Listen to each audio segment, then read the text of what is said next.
There are a couple of ways to respond to this. First is that most nutrition studies mean nothing. They're epidemiological, they're just observation. And remember what you learned a long time ago, correlation is not causation. And most of the studies that are done really mean nothing. A second approach, and also I like this one too, is to say, actually, you're wrong. We do have lots of studies, real world studies. People have lived on meat for centuries, millennia, and we're here. So it's a study in the real world. It's real life. Our existence, our lives prove the effectiveness of the carnivore diet because we haven't had processed food for hundreds of thousands of years, but we have had meat. But there is also a third way to make our case. And there is actually a real good carnivore study that has been done. And it was done almost 100 years ago. Truly incredible scientific study. And it was done 100 years ago with the cutting edge laboratory tests of the time. And it was published in the Journal of the American Medical Association. Now you might be thinking, Rabbi, that's meaningless. It's 100 years old. What can that tell? Well, actually, I trust the older studies much more than newer ones because these older studies were less likely to be driven by an agenda. Now we know that the medical associations like JAMA and the ADA, American Diabetes Association, they are captured by pharmaceutical interests. But weren't 100 years ago. 100 years ago, there was much less entrenched bureaucracy and money interest driving research. And remember also 100 years ago, the culture wasn't as anti-meat as it is today. So the kind of cultural bias that would affect the researchers as it does today, that wasn't nearly as strong. So this study is a really good one. So what did this study reveal? It revealed that an all-meat diet works wonders, and that such a diet can sustain near optimum health. So let's see what happened. How did this study work? It all started in 1906 with a man named Wilhelm Stefansson. He was an explorer and an anthropologist. In fact, he taught at Harvard. And in 1908, he went and lived in the Arctic with the Inuit, commonly known as the Eskimos, for 5 years. Initially, he had supplies and he had Western food, his typical diet, brought with him. And he mixed that typical food with what the Inuit ate. But then in 1908, a ship with several other explorers and anthropologists and supplies and food for Stefansson was supposed to come, but the ship didn't make it. So Stefansson had to turn and rely on hunting and working closely with the Inuit to eat and survive. He didn't have his Western food anymore. So what happened is he took to the all-meat Inuit diet. He began to follow exactly what the Eskimos did. And he noted in his diaries at the time that the Inuit diet consisted of 90% meat and fish. They had occasional berries. Inuit would often go 6 to 9 months a year eating nothing but fatty meat and fresh fish. And they were perfectly healthy. Tall, no tooth decay, no obesity or disease. Stefansson believed that it was the high saturated fat content of the Inuit diet. As he noted, about 70 to 80% of total Inuit calories came from fat. And that was the mechanism that allowed them to thrive. And he saw how Inuit hunters prized the fat. Upon hunting a caribou, the Inuits would savor the fat deposits behind the eye and the jaw, in addition to the organ meats and the shoulder, which was fattier on caribou. Incredible. The other stuff, the high protein stuff, they would give to the dogs, which makes sense. Dogs need less fat than we do. They thrive on protein. I've seen that when I feed my own dogs. I'll give them a little bit of leftover meat if I'm having lunch, And I have to be very careful to make sure it's not the fatty cuts because that gives them a tummy ache. Now, what Stefansson was finding was the opposite of what people in America at the time, like John Harvey Kellogg, were pushing. You know this story, and if you haven't, look at what Old Guy Carnivore has done. These religious fanatics like Kellogg believed that raw vegetables and grains were virtuous, and meat and saturated fats were sinful. Western doctors also believed that the Inuit diet was vitamin deficient and dangerous. And as he journeyed through the Arctic, Stefansson saw a different perspective, as the Inuit population, he observed, was utterly thriving. Then he got back from his time with in the Arctic, and this is when it just started to get going. He talked extensively about his diet when he returned. He met with professors at Johns Hopkins, which was then the world's leading medical school, and the Mayo Clinic, telling them about what he ate and how the Inuit thrived. And he was truly frustrated, like many of us are, by the conventional dietary recommendations of the time, people like John Harvey Kellogg. They always said fruits and vegetables and lean meats, but he saw how critical fatty meat is. And so in 1928, he got permission and support to undertake a year-long experiment at Bellevue Hospital in New York City. He and one other participant, another explorer named Karsten Anderson, committed to an all-meat diet for an entire year. For the first 2 weeks, they stayed in the hospital under intense laboratory observation. And then, afterward, they would come in several times a week for an array of tests. And they actually had paid observers who followed them during the week and watched them to make sure they followed the all-meat diet. Now, they each got sick once. And they both got sick when they were eating very lean cuts of meat, per the protocol of the experimenters. Otherwise, they were incredibly healthy the entire time. Their blood tests showed consistent, healthy results. One great line that I found from the researchers concludes, their bowels remained normal, except that their stools were smaller and did not smell. They took in between 2,000 and 3,100 calories per day and derived an average of almost 80% of their energy from animal fats and almost 20% from protein, the 80-20 ratio. And what kind of meat did they eat? According to the notes on the experiment, they ate steak, roast beef, brains, tongue, calf, and liver. And they ate liver only once per week. The experiment was incredibly successful. But unfortunately, we know that it did not have much of an impact. John Harvey Kellogg and the low-fat anti-meat movement eventually won over the American public and nutrition science. But Stefansson's diet resembles what many of us do. In fact, he later called it a Stone Age way of eating. And he kept it up his entire life. High-fat, low-carb, primarily meat. He wasn't a 100% carnivore like some of us are, but he was probably 90%. In fact, later in life, he was an incredibly accomplished man. Later in life, he was notorious for eating globs of butter on a spoon. And if you look at pictures of him later in life, he was incredibly fit, smooth, clear, and insightful. And he's remembered not only for the carnivore diet, but as a groundbreaking explorer and anthropologist. He inspired Owsley Stanley, the bear, one of the early champions of the carnivore diet. And his books about living with the Eskimos did reach a popular audience. Unfortunately, as we know, the experiment and the message about diet did not become widespread. So why do you think that is?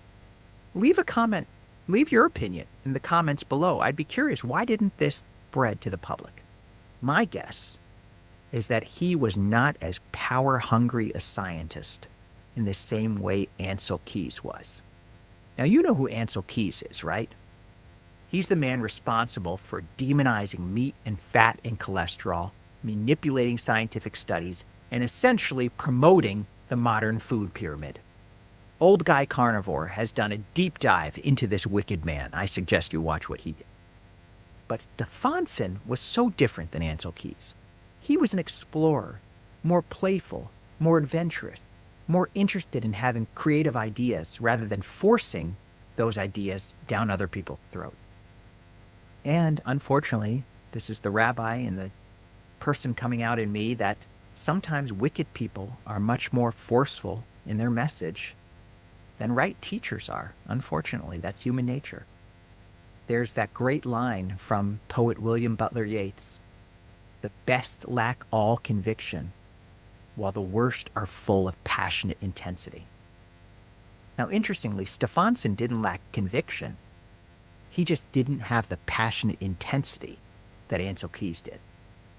Fortunately, he left a body of work, and as we have learned, his message from almost 100 years ago foreshadows exactly what we are doing today. So click the link below I'm including if you want a copy of the 1929 article from JAMA, the Journal of the American Medical Association, on this study. I scoured the internet and found the exact article documenting this study from 1929. So click on the link, that's the pinned comment, if you'd like a copy of it. I'm delighted to share it with you. See you next time.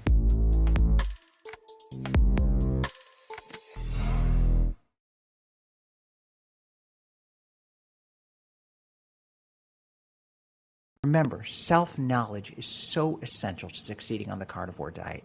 You need to know the kind of person you are, what triggers you, and what works for you.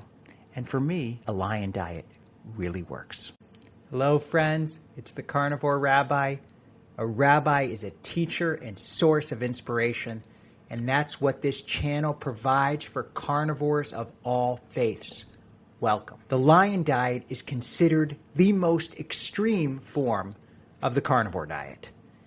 Now, when you're on the lion diet, you eat simply ruminant meat, salt, and drink water. What is ruminant meat? Ruminant meat refers to cows, lambs, and a few other animals that have multiple stomachs, like elk or bison. And it was really popularized by Michaela Peterson and Dante Ferrigno. Dante Ferrigno is still committed to the lion diet, has been doing it for more than 3 years. So back in January of this year, which is World Carnivore Month, that was a kind of little push to start it, I decided to try the lion diet for a month. Now, why did I do it? Not because I wasn't thriving on the carnivore diet. It was fantastic. And it's not because I had a specific ailment or problem I needed to address. It was because of the simplicity of it. The idea of eating one thing, which I loved, and not having to think about it, appealed to my desire for clarity and focus. And I was curious, as I think many of you would be, as to how it would make me feel. I wanted to see if, for me, there was any benefit to the lion diet over carnivore more generally, and then I could share what I learned with this community. The verdict? Lion definitely brings the carnivore calm and clarity to another level. It takes time. In fact, I'm just beginning to feel the deeper sense of peacefulness after 6 months on it. It's a new feeling now. It wasn't really that much different until, I'd say, about 3 or 4 weeks ago. Now, the truth is, I wasn't totally consistent with the lion diet. When I was in the hospital for 3 days with a ruptured appendix, I had some eggs. I stayed consistent with carnivore, but I had eggs. And a few times when I didn't have any tallow, I used raw butter, because technically butter is dairy, even though I think it's basically fine for lion, but some people have trouble with butter and use tallow. But other than that, I was pretty strict. Here are a few things I noticed. Beef always tastes good. It's amazing. I simply never get bored or sick of it. And that to me is the best sign that beef has all the nutrients we need for life. This is a point the bear, Owsley Stanley, who I made a video about, he makes this point over and over again in his writings. And it tastes good, and the taste comes not just from the aesthetics, it's about the nutrients. It is about the body getting what it needs from what we eat. That's why it tastes good. That's what makes something taste good. Babies know this. They spit out what they don't need. Vegetables. Remember that beef has everything we need. I'm not a doctor, and individuals may have specific needs. They may have certain deficiencies, so need other foods or supplements. But beef is the superfood of superfoods, and I felt it. Also appreciated some of the taste differences among different cuts of beef and also between beef and lamb. I had a good amount of lamb, and it's fantastic. In fact, some people find lamb even better than beef, often because they need to deal with histamine intolerance. See, since almost all beef is aged, it has histamines, and that creates certain issues in some people. Adam, my friend at Carnivore Today, did an interview with somebody who could only eat fresh lamb because she had incredible histamine intolerance. So she couldn't even eat beef. She could only eat very freshly slaughtered lamb. Thankfully, I don't have that issue. But it's good to know that you can have some variety on the lion diet. I think I had elk once or twice. I got it at Wild Fork. I didn't particularly like it, and it's not very fatty. Number 3, it is much easier to do OMAD, 1 meal a day, on the lion diet. In fact, it just happened organically for me. I didn't intend to go to OMAD. I just didn't start getting hungry until middle of the afternoon. And then I would have a big meal and not feel hungry again until the next day. I then had to start making sure I ate enough during that one meal because I exercised a lot, got a lot of energy, and I really had to make sure I ate a ton during that one meal. And that really enhanced my understanding of my satiety signals. It's really incredible. I'm much more consistent knowing how much I need to eat in a day. It's not an exact science, but my intuition has gotten much better. Even during carnivore, once I'd been a carnivore for a long time, how much I ate would still vary. And it would feel like I'm sometimes eating more than I need to. With the lion diet and with 1 meal a day, it's pretty simple and pretty consistent. Number 4, this is interesting. I lost about 7 pounds from when I started from January, and I feel better. I think it was weight I didn't need to lose, but it was good to lose it. And it happened pretty quickly.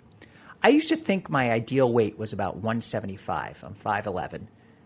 But I actually feel better at 168, between 168 and 170. I'd like to gain some more muscle, so that would change things. But I used to think, and I thought this at the beginning of the lion diet, that I lost weight because lion automatically means you eat less 1 meal a day. The few times I had multiple meals in a day actually led me to think this is wrong. Because funny enough, I actually lost weight when I had 2 meals a day. I went down, I think, 164, 165. And so I think I'm actually eating more when I'm eating 1 meal a day. And perhaps that's because I want to make sure that I have enough food to get through until the next OMAD, next 1 meal a day. I'm not sure. But I don't think that's true for everybody because I've talked to a few carnivores who don't do 1 meal a day because they don't want to lose any more weight. The times they have done 1 meal a day, they've lost too much weight and they don't want to. So I'm not sure. I think that depends on the individual. For me, I find that I'm pretty consistent with what I eat when I'm doing 1 meal a day. And once in a while, I'm not ultra strict about it. Once in a while, I'll have a snack. I'll have a meal at 2 or 3, and then I'll have a bag of Carnivore crisps at 8 p.m., or I'll have one of the clean beef jerkies that I like. So it's okay, but I prefer 1 big meal a day, and that really fits well with the lion diet. Number 5, I am sleeping more efficiently. And I track it. I use my watch, and more of the time that I'm in bed, I'm asleep. And interestingly, I can adapt my sleep schedule better. For the last, let's say, 10 or 15 years, I was always waking up at 5:30 or 6. Now There have been several times where I had to take my daughter to some concerts. I would get back late, like 1 in the morning, and I was able to sleep till 8, no problem. That wasn't happening before. Didn't matter when I went to bed, I would wake up at 5:30 or 6. So I'm more adaptable. And here's a broader question. Is the lion diet better than carnivore? Should someone aim for it? I think it depends on the person. If you have lingering issues as a carnivore, give it a try and see if it helps. It is the ultimate elimination diet. If you value simplicity like I do, give it a try. If you feel like you can get even more out of being a carnivore, like greater calm, greater peace of mind, give it a try. It's not essential, but it is a stricter approach that can actually deepen your commitment to this way of eating. And as I reach 6 months in, I've been asking myself if I want to continue. And my thinking is I'm going to, but I'm not super strict about it. Basically, if I feel like eating eggs, I'll eat eggs. If I want a little chicken, I'll eat some chicken. But I expect to be about, let's say, 98% beef and fat and salt. It just feels right to me. In fact, today, when I'm recording this, it's the 4th of July, and my family and I were at my parents' house, and my mom made me about 2 pounds of burgers. I ate it all. And then she had made some really good chicken for my dad. And my dad didn't finish the chicken, so I had about 1/4 pound of chicken as my dessert. It felt right. So we can make exceptions. And that's part of the beauty of being deeply enmeshed in the carnivore diet, is I trust myself more. I trust my satiety signals more. Dr. Kiltz, who's a great carnivore, somebody I really look up to, he actually even says, go have a piece of cake or go have a drink if you have an old friend in town and you want to get together. That the social part of that makes up for losing the carnivore consistency. Now, I don't want to go that far. I don't trust myself. I think certain foods can trigger a carb addiction, and I don't think I'll feel well. But it is good to know that when you are truly deeply enmeshed in a way of eating and it's become part of you, it's almost as if I'm habituated to it. And occasionally, you can step out and try something differently. Not that I encourage it, not that I really think I'm going to do it very much, if at all. But I trust my body much more than I trusted it when I was eating so many carbs. It's a good feeling. And I think the lion diet gave me even greater confidence in why this way of eating works and why it works so well for me. Remember, self-knowledge is so essential to succeeding on the carnivore diet. You need to know the kind of person you are, what triggers you, and what works for you. And for me, a lion diet really works.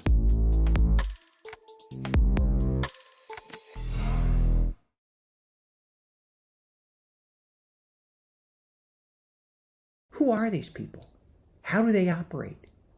Why do they want to cut off healing for so many people who suffer so much? Hello, friends. It's the Carnivore Rabbi. A rabbi is a teacher and source of inspiration, and that's what this channel provides for carnivores of all faiths. Welcome. We know the authorities hate carnivore, and we just got another chilling example. A conglomeration of transnational companies, many are big food giants like Nestle, formed a lobby and pushed Twitter and Facebook and the government to censor people like Joe Rogan. Joe Rogan is one of the key people responsible for the modern resurgence of the carnivore diet. But that's just the tip of the iceberg. Another is what's going on in Maryland. A privately funded study was looking at the role of the keto diet in treating patients with schizophrenia. Schizophrenia is an awful, debilitating disease. I visited people with schizophrenia in my work as a rabbi, and it is extremely difficult to treat. And several recent studies, including one at Stanford University, have proven that keto can help treat other severe mental illnesses like bipolar. And treating schizophrenia, using keto to treat schizophrenia, is a very promising area of research. Then out of nowhere, the Secretary of State of Maryland, not the Secretary of State, Secretary of Health and Human Services, shut down the study. She gave no explanation, no warning. The study follows every safety protocol. And these patients really have no viable treatment options. If this study worked, it could potentially transform their lives. No matter, she cut it off. Why? What motivates this dark side? Who are these people? How do they operate? Why do they want to cut off healing for so many people who suffer so much? And is there anything we can do to stop them? Well, the why comes down to three things: money, power, and ignorance. Money is obvious. The big food companies make huge amounts of money with processed foods. And in fact, it's not just processed foods. It's foods like fruits and vegetables as well. I saw a little tin of pears recently online. Someone posted a picture. The pears were picked in Argentina and packed in China. What? Is that really possible? How is that? First of all, how is that good for the environment to go twice across the world? And then think about it. How little must these companies be paying their workers if it's profitable to travel across the world twice before reselling these pears? You can make more and more of them and sell more and more of them and addict more and more people to more and more of them. Cows don't really scale easily. Now, with factory farming, which is awful, you can slaughter more of them, but that still takes a lot of land and a lot of time. Real food doesn't scale. And in the food industry, scale means profits. And then there are pharmaceutical companies. Do you think they make any money off of a keto therapy treatment? No. And who funds many of the studies approved by the Secretary of Health and Human Services? Where do those studies get their money and their approval? Well, they get it from Big Pharma. And then where do those workers who work for the Secretary of Health and Human Services, where do they get jobs after they leave the government? Much higher paying jobs. They get them at the pharmaceutical companies. And the last thing pharmaceutical companies want is real competition from a simple, cheap diet. So massive profit gives food and drug companies massive power. Yes, power. I remember a little saying during the early days of the pandemic. Some of you might appreciate it. Somebody said, "It wasn't until the pandemic that I realized that almost every single one of my neighbors has a little tyrant screaming inside of them, wanting to tell everybody what to do."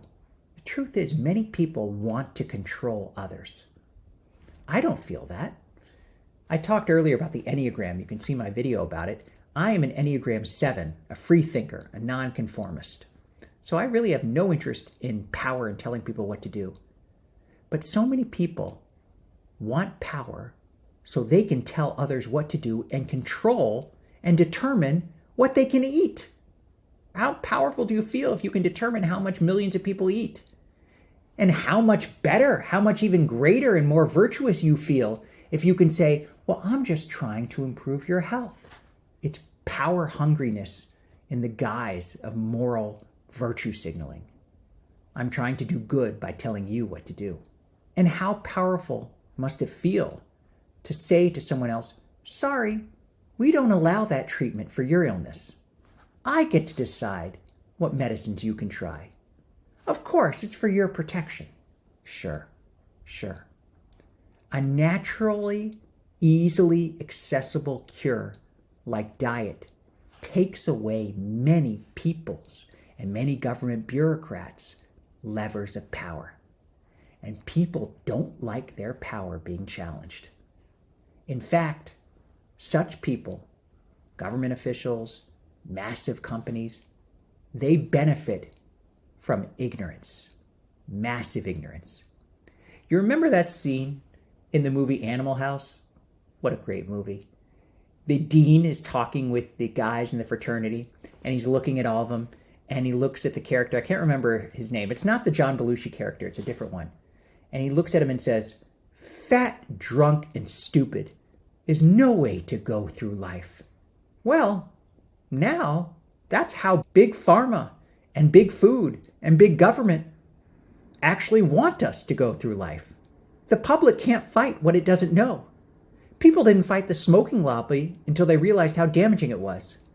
And the damage caused by the modern nutrition industry is much worse.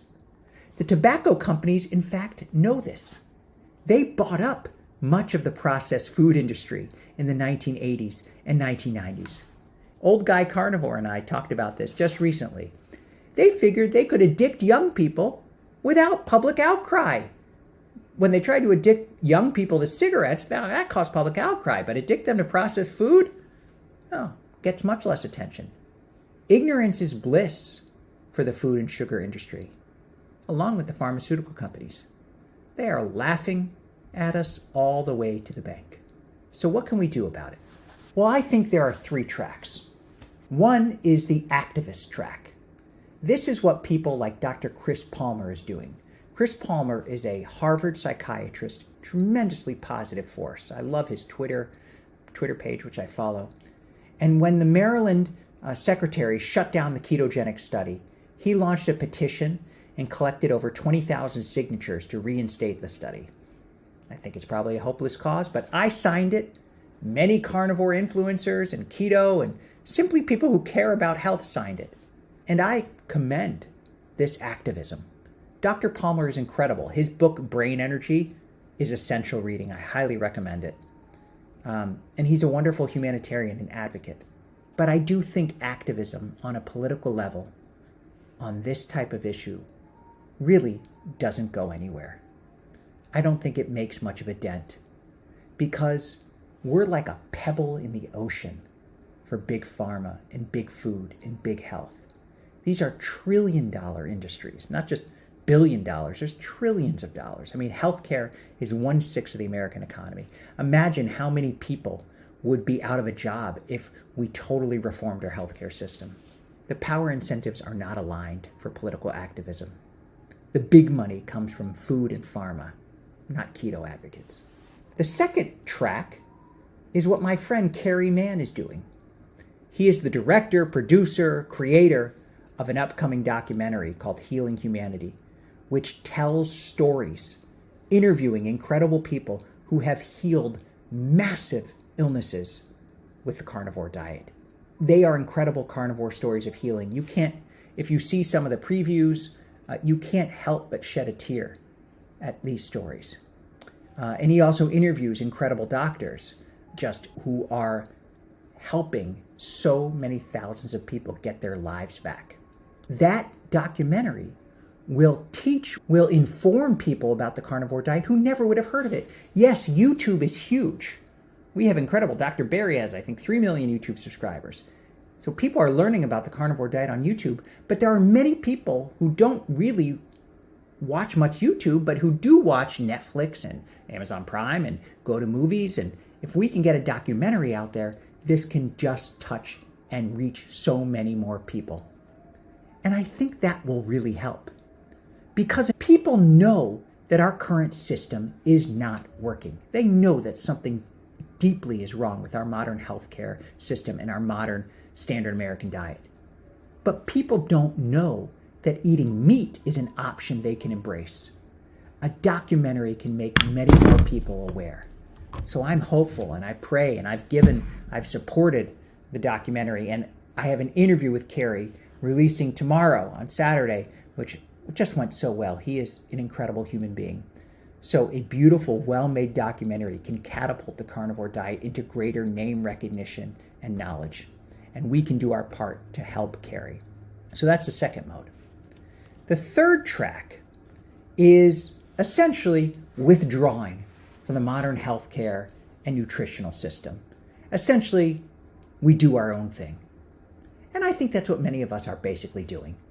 If we go to the grocery store, we skip 99.9% of it and go right to the meat aisle and perhaps the dairy aisle. That's it. And this approach is not inconsistent with the previous one. We can try to teach people about the carnivore diet, and we can withdraw from the current system. Now, when it comes to medicine, I don't think it's smart to withdraw totally. I mean, surgeons can do incredible work. Sometimes we do have real illnesses that need real doctors to help us. But we also know that so many illnesses are chronic illnesses caused by what we eat. And when we change what we eat, we need that medical system much, much less. We can ignore all the things we get in the mail. We can ignore, oh, we gotta worry about this disease and that disease. We can take care of our health. We can take care of ourselves.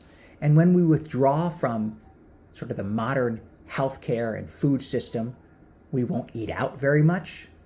We may go to social occasions, but we will rarely eat or drink anything there except water. And we can also talk about carnivore to people who may listen. We don't need to push people to change. In fact, that can be counterproductive. People change for two reasons. I've said this before. People change out of inspiration and out of desperation. Inspiration is when we see something we want to achieve and we go for it. We are inspired by some person or some idea. Unfortunately, when it comes to a major big change in diet like going carnivore, most people won't change out of inspiration. It's too daunting. Some people do, but people who change out of inspiration are few and far between. Rather, people usually change only out of desperation. Maybe they had a tremendous health scare, or an addiction, or a chronic illness. Maybe they've tried all kinds of diets, and every single one of them made them miserable and didn't work. And then they figure, what can I lose by trying carnivore? And then it works, and their lives are transformed. But then the government comes in and says, you can't try that. We're going to take that away. You're not following directions. So we can help inspire people simply by living our best lives at carnivore. We don't have to fight battles we can't win. We can win small battles in our everyday lives. And it's fun to do so. Carnivore brings a joy and a lightness to being. So we know that even if there is an ongoing war against carnivore, we can be happy warriors. Happy warriors fueled by meat and hope for healing humanity. Watch the interview with Carrie releasing tomorrow. See you next time. If someone told me about the carnivore diet when I was 20, I probably wouldn't have paid attention. I felt great eating anything back then. It's no accident many of us who come to the proper human diet are older and a little wiser. We've been through life, and we know what works and what doesn't work. We're ready to hear the truth. Hello, friends. It's the Carnivore Rabbi. A rabbi is a teacher and source of inspiration, and that's what this channel does for carnivores of all faiths. Welcome. We know that carnivore changes our worldview, the way we look at truth, and it's not just about nutrition. Once we see we've been misled about the proper foods to eat, we see how so many institutions mislead us about so much more. And often, the truth is the opposite of what conventional wisdom says. Now, I thought about this recently when I studied a 2,000-year-old Jewish text. It comes from a book called the Talmud. The Talmud is a series of commentaries on the Bible. Now, the Jewish sages, the great rabbis, developed the Talmud over hundreds of years. It was orally transmitted, but then eventually written down. Some of the most famous parts of the Talmud include, if I am not for myself, who will be for me? But if I am only for myself, what am I? If not now, when? That's one of my favorites. But here's the obscure text I recently studied. I'm going to read it for you. Rabbi Joseph, son of Rabbi Joshua, became ill and was about to die. But when he returned to good health, his father said to him, "What did you see when you were about to die?" Joseph said to his father, "I saw a world that was upside down. Those on the top were on the bottom, and those on the bottom were on the top. Rabbi Joshua then said to his son, "My son, you have seen a clear world." Okay, this is a little mysterious, isn't it? So this famous rabbi has a near-death experience. When he comes to, when he survives, and he looks up, his father says to him, "What did you see when you almost died?" And Rabbi Joshua replies, "The world was upside down. Everything I thought was true was the opposite."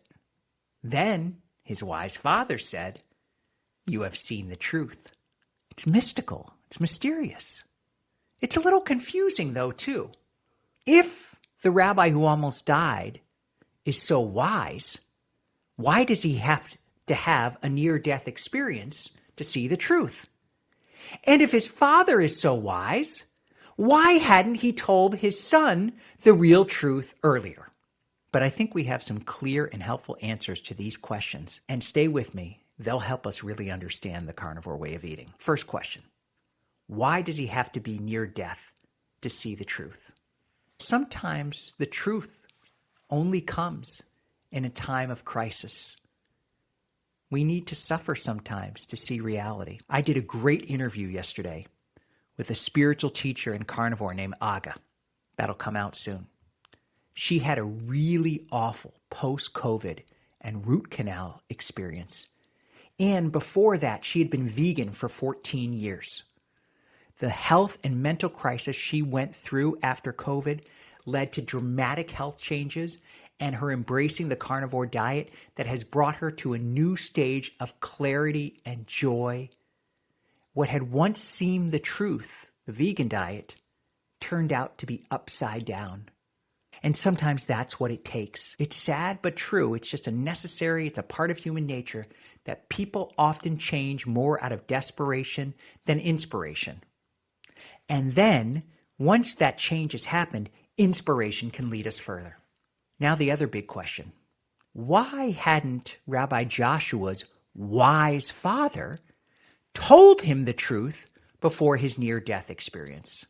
Have you ever heard that saying, "When the student is ready, the teacher appears"? Sometimes we are not ready to hear the truth. If someone told me about the carnivore diet when I was 20, I probably wouldn't have paid attention. I felt great eating anything back then. It's no accident many of us who come to the proper human diet are older and a little wiser.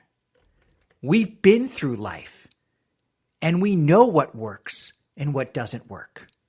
We're ready to hear the truth. You remember that old Mark Twain quip? "When I was 18, he said, my father was so ignorant I could hardly stand to have the old man around. But when I got to be 25, I was astonished at how much he had learned in 7 years."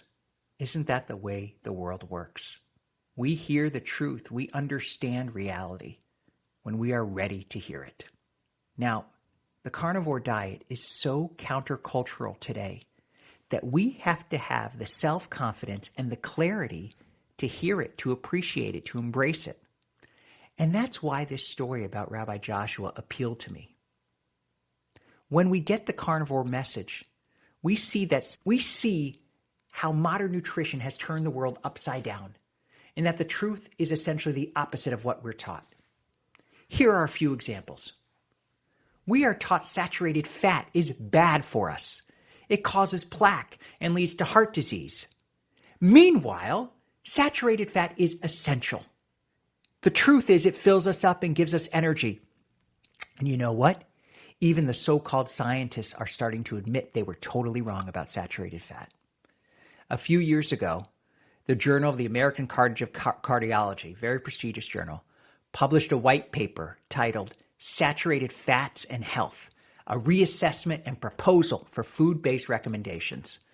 And according to this article, quote, "The recommendation to limit dietary saturated fatty acid intake has persisted despite mounting evidence to the contrary. Most recent meta-analyses of randomized trials and observation studies found no beneficial effects of reducing saturated fat intake on cardiovascular disease and total mortality, and instead found protective effects against stroke. Can you believe that? Protective effects. The opposite of what we were taught. Although saturated fats increase low-density lipoprotein, that's LDL cholesterol, in most individuals, this is not due to increasing levels of small, dense LDL particles, the so-called bad ones, which are not really bad, but rather larger LDL, which are much less strongly related to cardiovascular disease risk. This is the conventional scientists.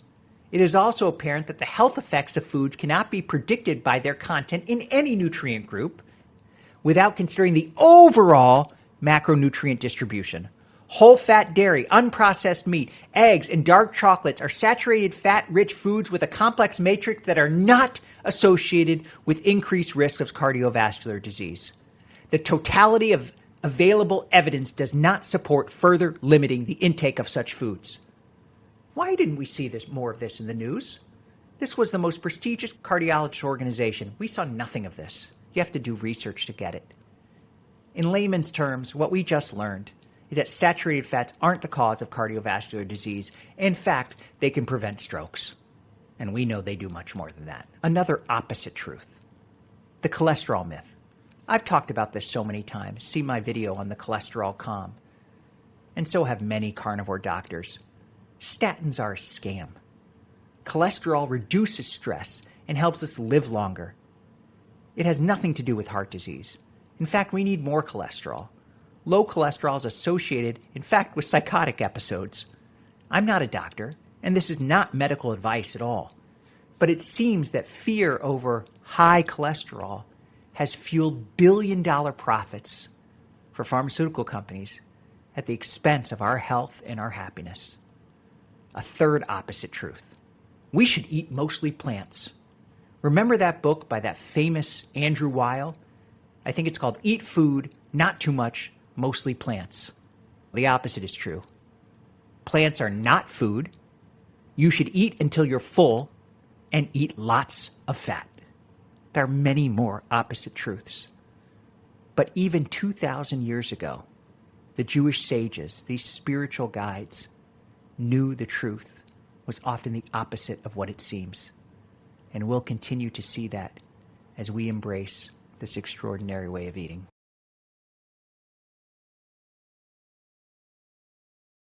Carnivore puts you back in the driver's seat. And what a feeling it is. That feeling of agency, that feeling of momentum is mind-blowing. And momentum compounds. And one success leads to another, to another, to another. The secret is just starting. Hello, friends. It's the Carnivore Rabbi. A rabbi is a teacher and source of inspiration. And that's what this channel provides for carnivores of all faiths. Welcome. Do you ever wonder why people tell you that they're on carnivore and that they stopped snoring, cleared up their skin, lost weight, gained energy, basically became superhuman? You've heard that before? It's mind-blowing. And guess what? It's true. It's all because of a force carnivore unleashes. This force turns linear improvements into exponential growth. What is this force? What is this superpower? It is momentum. Momentum. Picture a flywheel. It starts to turn. Then it starts gaining power. It's generating more and more, and it gets faster and faster. And that's what happens when you embrace the carnivore diet. That's what happens in your life. I saw this in my own life. About 10 days after starting carnivore, I started lifting weights again. I hadn't done that in 10 years. Then I doubled my writing output.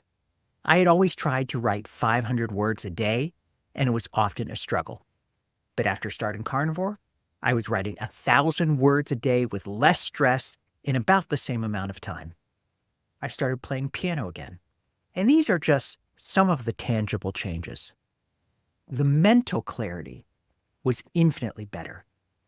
And my ability to stay calm, reflect, respond appropriately in difficult situations, incredibly better. All this from changing what I ate.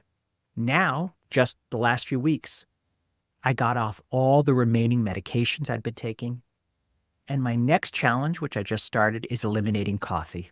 Earlier successes have given me the confidence and momentum to tackle lingering challenges and problems I would have just lived with for the rest of my life. Why does this work?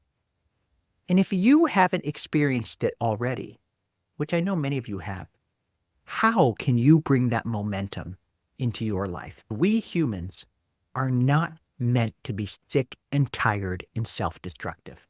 We are designed to be healthy and happy. Whether we were created that way or evolved that way, we are designed to be healthy and happy. And carnivore returns us to our natural state. We regain some of the confidence and focus that is our birthright. You ever see how little kids don't have the fears and inhibitions that we adults do?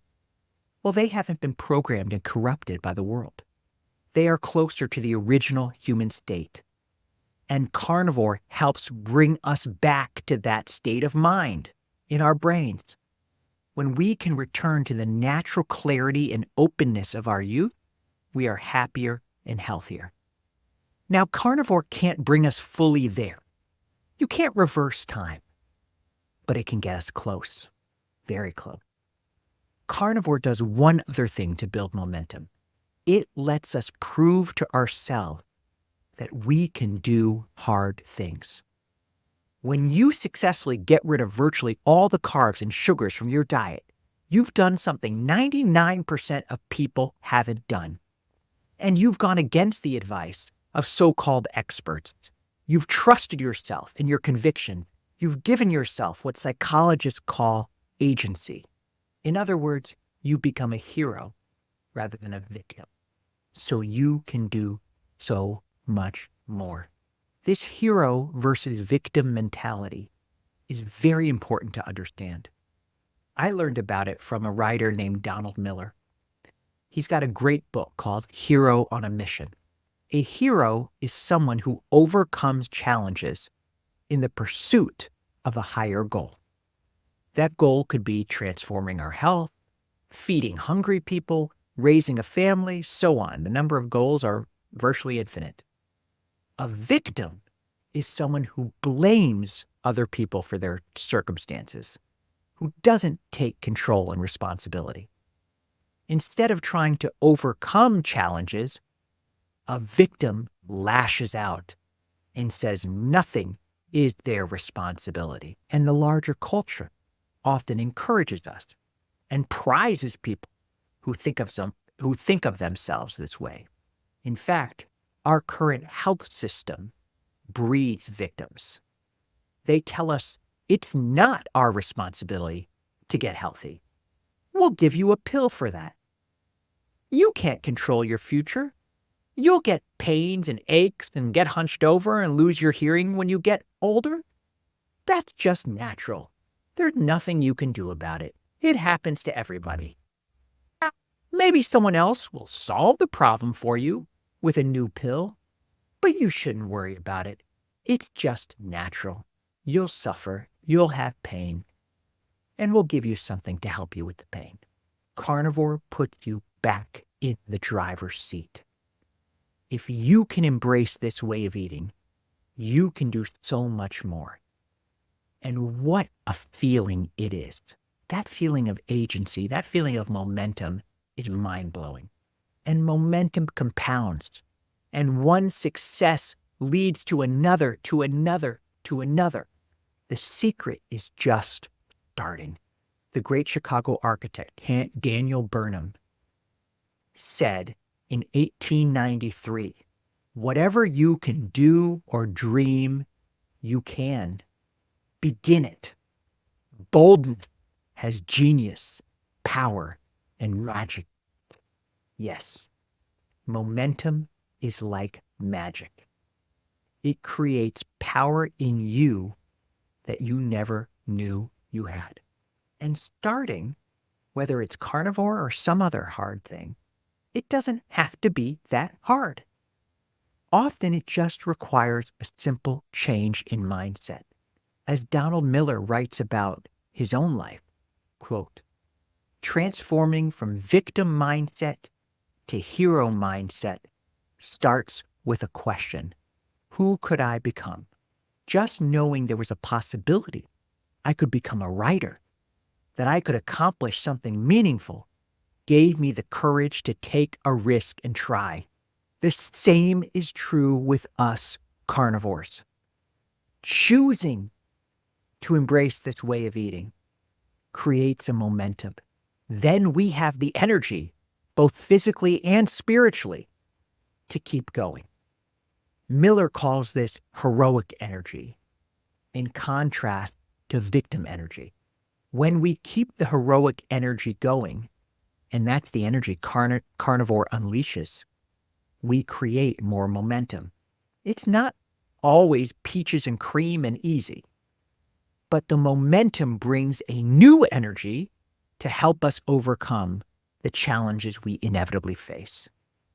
As he writes, if we want to take control of our lives and bend our story toward meaning, we can surface more hero energy and less victim energy. I am grateful for this revelation because it likely saved my life and certainly saved the quality of my life. Can anyone relate to that with carnivore? What is the essence of this heroic energy? A hero wants something in life and is willing to accept challenges in order to transform into the person capable of getting what they want. When we're reading a story or watching a movie, we subconsciously want the hero to rise to the occasion. Yes. And so when we look at our own life, we should want the same thing for ourselves, to rise to the occasion, to do the hard thing. And when we are carnivore, we have the energy to do the hard thing, to rise to the occasion. It's a flywheel. It's positive momentum. And you can build that momentum. I've got a cheat sheet with 5 questions to start building momentum. I used this about 3 months ago when I started to make even bigger changes in life. You can get a copy of that sheet by clicking the link in the description or the first comment. It helps with carnivore and it helps with life. See you next time.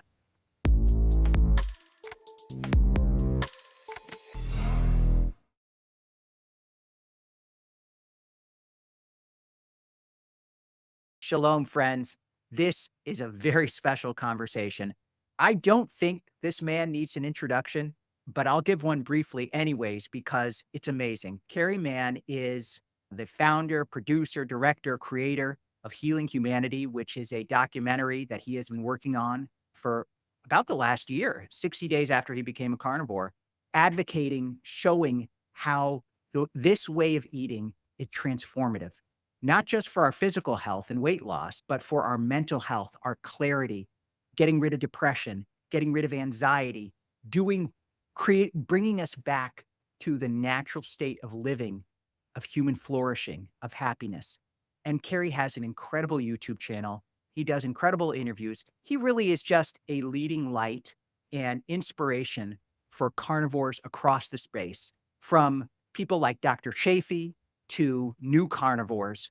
Carrie has touched everybody. And I believe, aside from Dr. Barry, who's been a league of his own with 3 million YouTube subscribers, but Carrie may be responsible for bringing more people into the carnivore way of eating than anybody but Dr. Barry. Dr. Chaffee's up there too, but Carrie has inspired a lot of people, and I am so honored that he accepted my invitation to talk on the channel. And we can give a little hint of a release coming soon, of a trailer, and I'm very excited to talk about that. But Carrie, can you tell me your story? Tell me your carnivore story. How did you find this way of eating? Yeah, absolutely. What an introduction. Thank you so much. I really appreciate your kind words. So my story is Right now, I've been carnivore for about 475 days. I'm heading towards a year and a half. 500 days is going to be a big milestone soon. But prior to finding carnivore, I was suffering for a very long time. I had so many issues, so many health issues, and the health issues just kept stacking up. The biggest issue for me was mental health. I suffered from horrible depression and anxiety, uh, really dark stuff, suicidal ideation for many years, turned into insomnia. And and then the health issues started several years ago. My weight started increasing. At my heaviest, I was 100 pounds heavier than I am right now. So I was carrying around a lot of extra weight. I started snoring and I was diagnosed with sleep apnea. I had to wear one of those CPAP machines. I had to strap on my face every night. I was diagnosed with IBS. That was one of the worst things that every time I'd eat, my stomach would hurt. My stomach was always just gurgling and bubbling. And I tried everything the doctors told me, the medications, the low FODMAP diet, different ways of eating. Nothing ever seemed to help me. I had 2 kidney stones several years ago, which was one of the most painful experiences of my life. A couple months later, I thought I was having another kidney stone, but it was actually my appendix.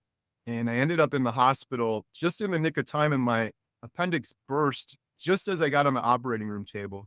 And if it was like, if I wasn't on the operating room table, it could have killed me. It took them hours because they had to clean everything out because it burst just before they started that operation.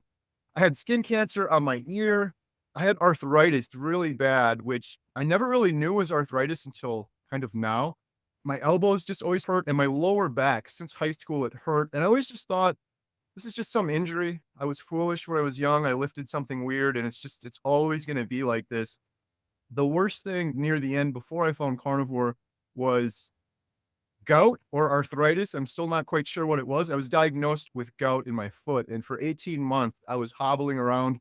If we would go to a grocery store, I was riding one of the mobility scooters, and it just got worse and worse. They did injections, they tried medication, and nothing relieved the pain. And finally, they said, we're going to have to do surgery on your toe. It was my second toe. They basically have to cut it at the joint and put like ball bearing metal in it. And I almost did that before I found carnivore.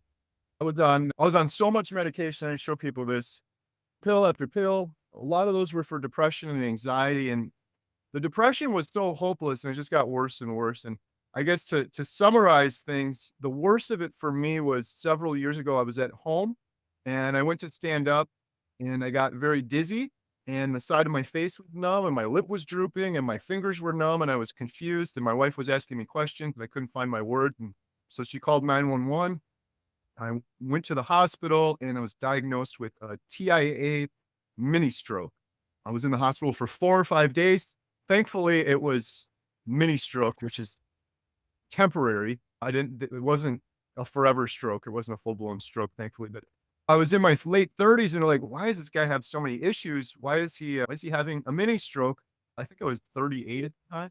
And so they did more tests and I've always had an irregular heartbeat since birth. Every time I'd go to the doctor, and I'd go to the doctor a whole lot, the nurse would check my blood pressure. She'd check my heart. And every single time she'd say, did you know you have an irregular heartbeat?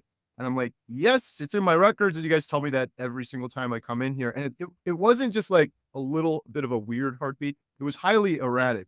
And so when I had the mini stroke, they did more tests. They did a heart echo. They did a heart catheter, which is more invasive. They did an echo down my throat, like an ultrasound down my throat to check my heart. And they diagnosed me with congestive heart failure.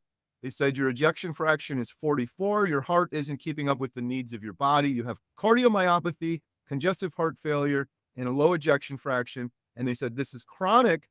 The best you're going to be able to do is maybe keep it at a 44. This is going to be the rest of your life right now. Every time you stand up, you're dizzy, you're always fatigued, you're always tired. That's it forever. It may get worse. It's not going to get any better. If you're lucky, it'll stay the same. And that was several years ago. And then Is that when you got into keto? Was that the trigger?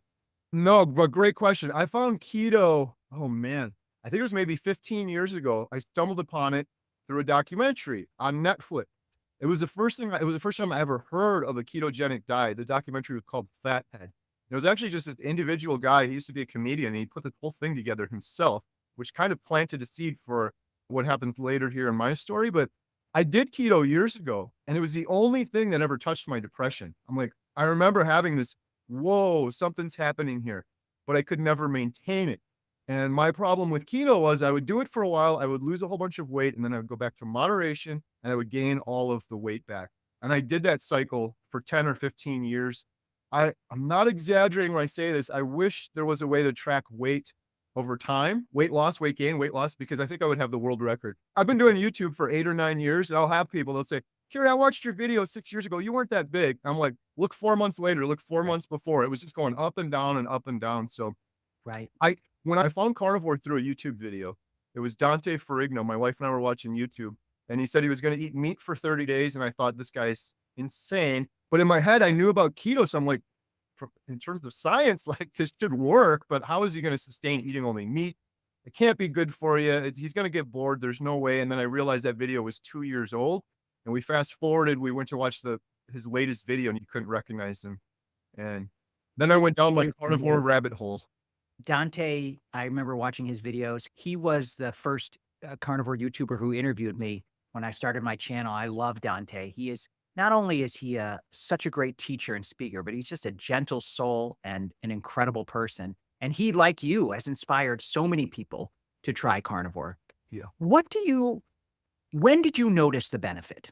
Because I know you've talked about some people, it takes time to Right. really experience carnivore. How was it for you when you started? You've done keto before, you start full scale carnivore. What happened? For me, it happened very quickly. And I always caution people, it may take you a little bit longer. I'm very fortunate that way. I stopped snoring immediately on carnivore. The next morning, this is crazy. People don't believe me, but I've since done a lot more research. Dr. Jordan Peterson was on Joe Rogan. He said he stopped snoring in the first week. And I've had this comment on my channel probably 1,000 times now. People stop snoring quickly because it's from inflammation. When I went in for that sleep study, they just said, listen, dude, you're 80 pounds overweight at this point. You need to lose this weight before you're going to stop snoring. And for me, I didn't lose a pound. I stopped snoring. So that happened really quickly. And then my stomach started feeling better. I think maybe 2 or 3 weeks in where I really started to notice it.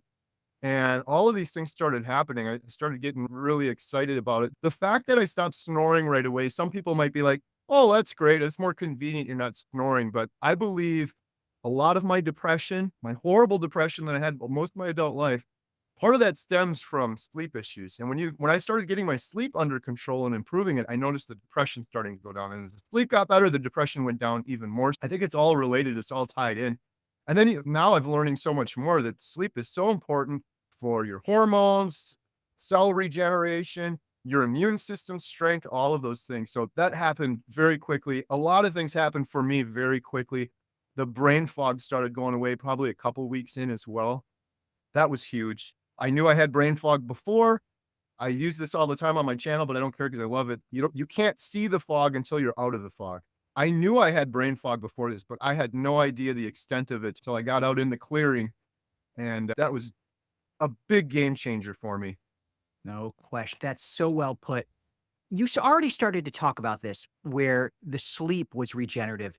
But this is a question I struggle with. I asked Dr. Chaffee when I interviewed him, and he gave a great answer, but we still don't know. What do you think it is about carnivore that starts to clear up the brain fog, the snoring? Is it the inflammation? What is the trigger that accounts for its extraordinary benefits? I think it's multifaceted, but I think the primary thing is the inflammation.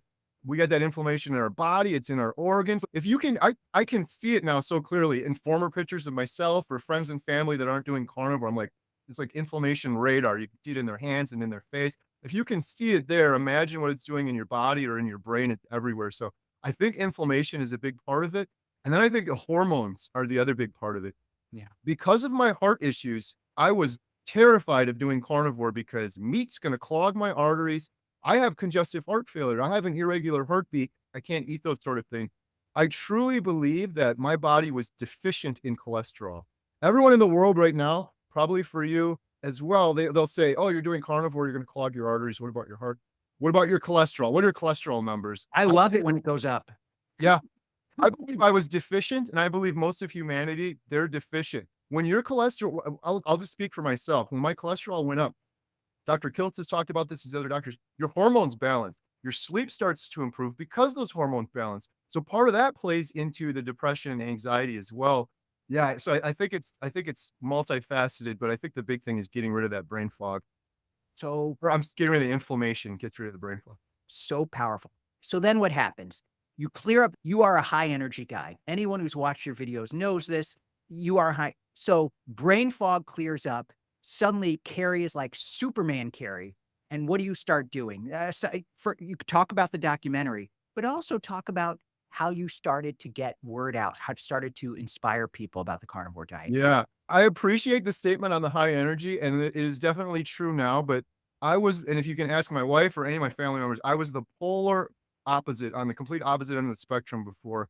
I feel like I got a second chance at life now, and I was in this prison. It's hard to describe the depression to people, but it was like I was in a prison, and that was gonna be my life forever, fatigue and prison and all these aches and pains and medication. And so to get out of that, it's hard to not be excited. I started I waited till day 30. One other thing happened real quick, and this was really impactful for me. My oldest daughter, Lily, my wife and I have triplet plus one. My oldest daughter, Lily, she's 19 now. She had open heart surgery. She had multiple blood clots that almost took her life. She was going down the same route that dad was. And part of me doing carnivore was I was thinking about her. Lily had open heart surgery. That all went well, but for 5 years, she had this horrible skin condition called HS. It looks like acne. It's incredibly painful. It bumps and blisters. It was all over her chest and all over her back. For 5 years, her mother and I, we tried everything. We took her to all these dermatologists. They tried pills. They tried creams. This last one wanted to do an injection, and they're like, this is going to shut down her whole immune system. I remember 2 years into it, Lily came out to me and her mom, and she said, I just want to die. This hurts so bad. We're going to all these doctors, and they have no idea what they're doing, and they're not doing anything. So on my day 8 of carnivore, after I had stopped snoring and my stomach issues started to slightly improve, my mood started to slightly improve, I'm like, "What? Lily, this has gotta be it's probably just the foods you're eating." And I started going down the rabbit hole too. Dr. Jordan Peterson was on Joe Rogan, and then his daughter, Michaela Peterson, and Michaela Peterson really inspired me because her story, she went through so much suffering as a young lady, totally reminded me of my daughter. And Michaela also had skin issues like my daughter. So long story short, I said to Lily, why don't you just do this with me? I said that to her on day 8. I'm like, she was 18 at the time. You're 18, you can do whatever you want. But she decided to do it. 8 days into it, half of her back had cleared up. And she went on full 30 days with me. In fact, I think the last couple days she did full lion diet. At the end of 30 days, completely gone. This HS, she suffered for 5 years, completely gone. And not one of those doctors ever said anything about nutrition to her. None of them did. It was just pills and injections and shots. So that got me really fired up. On day 30 of carnivore, I've been doing YouTube for 8 years at that point about our homestead, about chickens and goats and running a homestead. I'm like, let's just do this one off topic video on carnivore diet, my 30-day update. I didn't know what would happen, but I was really fired up, and my energy, I just sat down and I recorded it, which I never would have done before. Like all my YouTube videos, you're planning them out and scripting them. I'm going to say this. I just went and I riffed, and I actually went quite longer than that video and then had to edit it down a little bit shorter. I did that video and it really resonated with a lot of people. I started getting comments. The thing that really touched me was people saying that they had hopeless depression just like me, and that they overcame it just like me, and that they wish they had known about this 10, 15, 20 years ago, just like me. I would have given anything to have this as an additional tool in my toolbox years ago.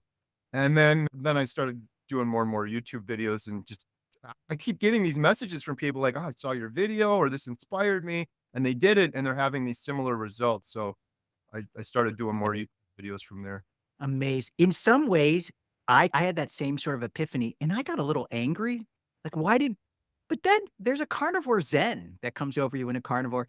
And it's okay. The anger, it dissolves and there's a certain positivity. When you think about carnivores, the word carnivore, you think of the apex predator in the Right. jungle, but it actually has the opposite effect. You feel like I almost feel more loving and peaceful as a carnivore, less aggressive. Does that resonate? 100%. One of the many unintended consequences of going carnivore. We didn't do it for that reason. I feel like such a better person. I've interviewed 26 individuals for the documentary now.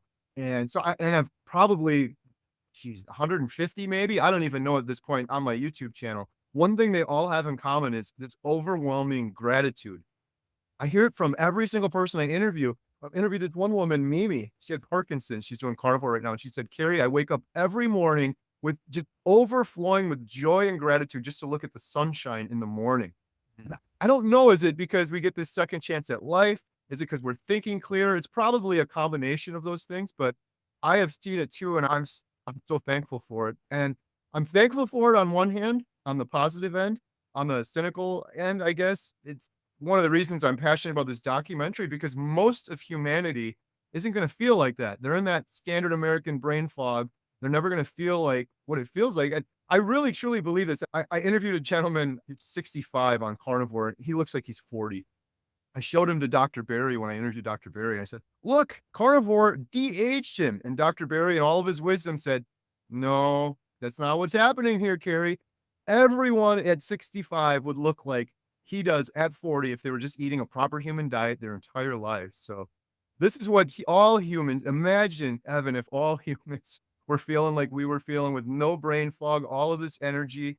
It's amazing. It's one of the other reasons I'm doing the documentaries. It's for those people. I want to get into the documentary. But what you just said made me, we were talking beforehand about how one of the overriding themes, even more than carnivore, is returning to nature, to a natural way of living. And I've referred to that as rewilding. We're not going to go back to the hunter-gatherer stages, even though it was great, even though hunter-gatherers were very happy. The civilization is in a different place now. But the natural human state was more joyful, was Yeah. more playful. And so when we're giving ourselves the proper human diet, we're at least in some ways in our minds returning to that natural state and physically as well. So it's almost a positive thing about humanity. And that's where we get into Healing Humanity, which is the documentary that you have been working on, crowdfunded, which not like the vegan documentaries that are funded by Beyond Meat and all those other places, crowdfunded. Tell us first, can you tell us how you got the idea and then what you did to get it going? Yeah, excess carnivore energy. I don't know what it was, but it was like, I think it was day 67. One thing happened. So many amazing things have happened on carnivore with me, but one other interesting thing is one of the triplets, my other daughter, not the one I mentioned before, she was vegan for 5 years for compassionate reasons. She loves animals. She thought she was doing bad by killing them. She then realized that the vegan diet she was eating actually kills many more animals. 70 million birds die a year just from pesticide poisoning. There's so much waste going into all that. But she said, I'm doing carnivore now, but I'm going to be a compassionate carnivore. I want to know where my meat came from. We try to get a lot of our meat from our neighbor. We actually see the cows every single day. They're treated well. It's not a big feedlot sort of deal.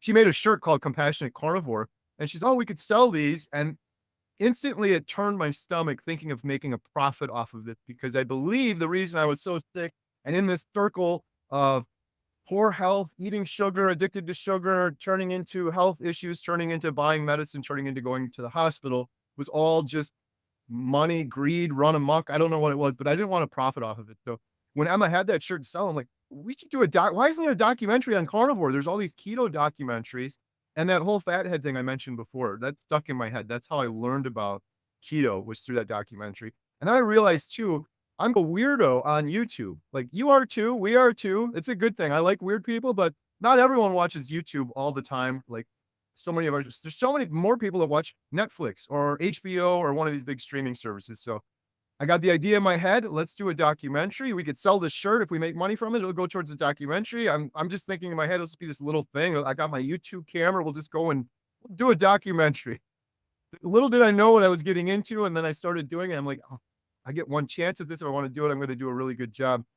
The whole idea with the documentary, and I heard you say this, Evan, on a previous video you did, and I loved it. You said a lot of people aren't going to change. They either have to change through inspiration or desperation. Yes. And I learned this a long time ago. I don't believe we can change another human being ever. There's nothing you can do. You could talk at them until you're blue in the face, give them all the reasons. They have to be inspired or they have to be desperate. They have to make the decision on their own. So that was the thing that when I was doing the documentary, thinking about doing the documentary, that I wanted to do differently. I just want to inspire people. I don't want to tell people eat carnivore, eat meat, do what I did. And I didn't really want to get into, let's do a deep dive into the science of ketogenic diets throughout history into here. We want to talk about that a little bit. We want to have the science, but really the documented stories that matter, the individual stories, that's what inspired me. Dante inspired me. He inspired you. And we start watching these other people and then they inspire. So that was the whole idea. Let's just follow people around. Initially, the idea was follow them over the course of a year doing a proper human diet, carnivore diet, and with different health issues. This guy's got type 2 diabetes. This guy's got depression. This person has fertility issues. They're trying to start a family. Follow them over the course of a year and just have some of the good doctors in there. That was the plan and that was the idea. And then, yeah, it's What, about from what there. happens? You have gone to Alaska. You have gone to Boston. You have gone to South Carolina. You've got now people I know want you to come to the UK. What has inspired you the most? Is there a story that you can share or just or an interview or so? I know we have to be careful because with Netflix, you can't give away what's going to be seen and so forth. But what has inspired you doing this documentary? Yeah. Wow. Great question. I don't know if I can pinpoint one thing, just so many stories of healing.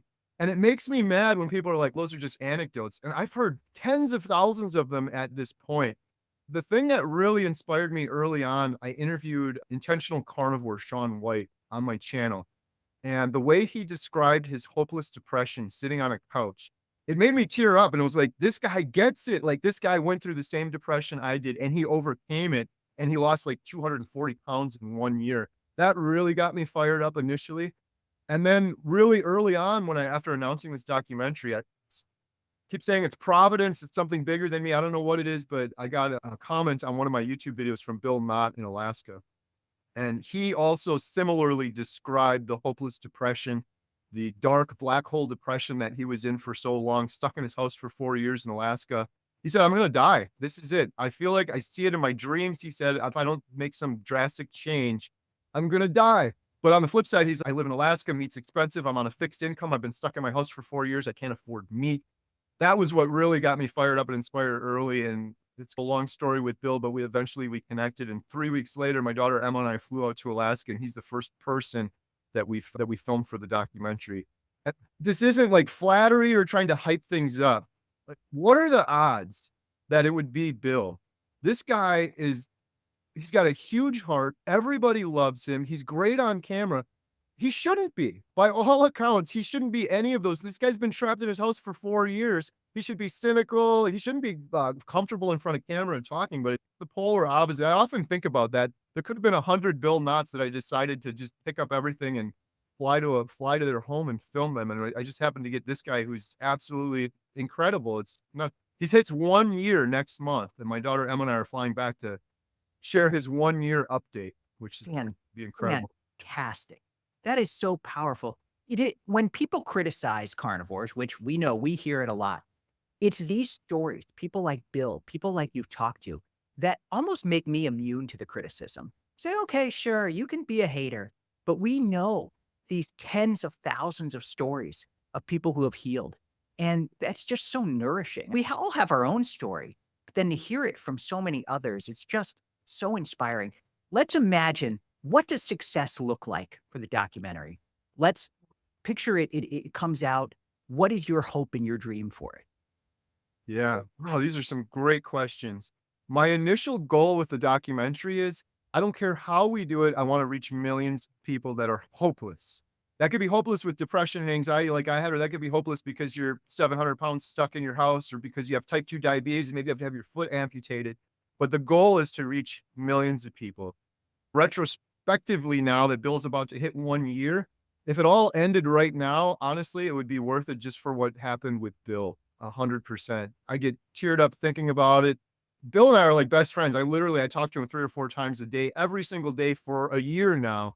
But just to see him walking and being free, and he overcame his depression weeks into carnivore. That alone was worth the price of admission. But the big dream, the big goal is to reach millions of people.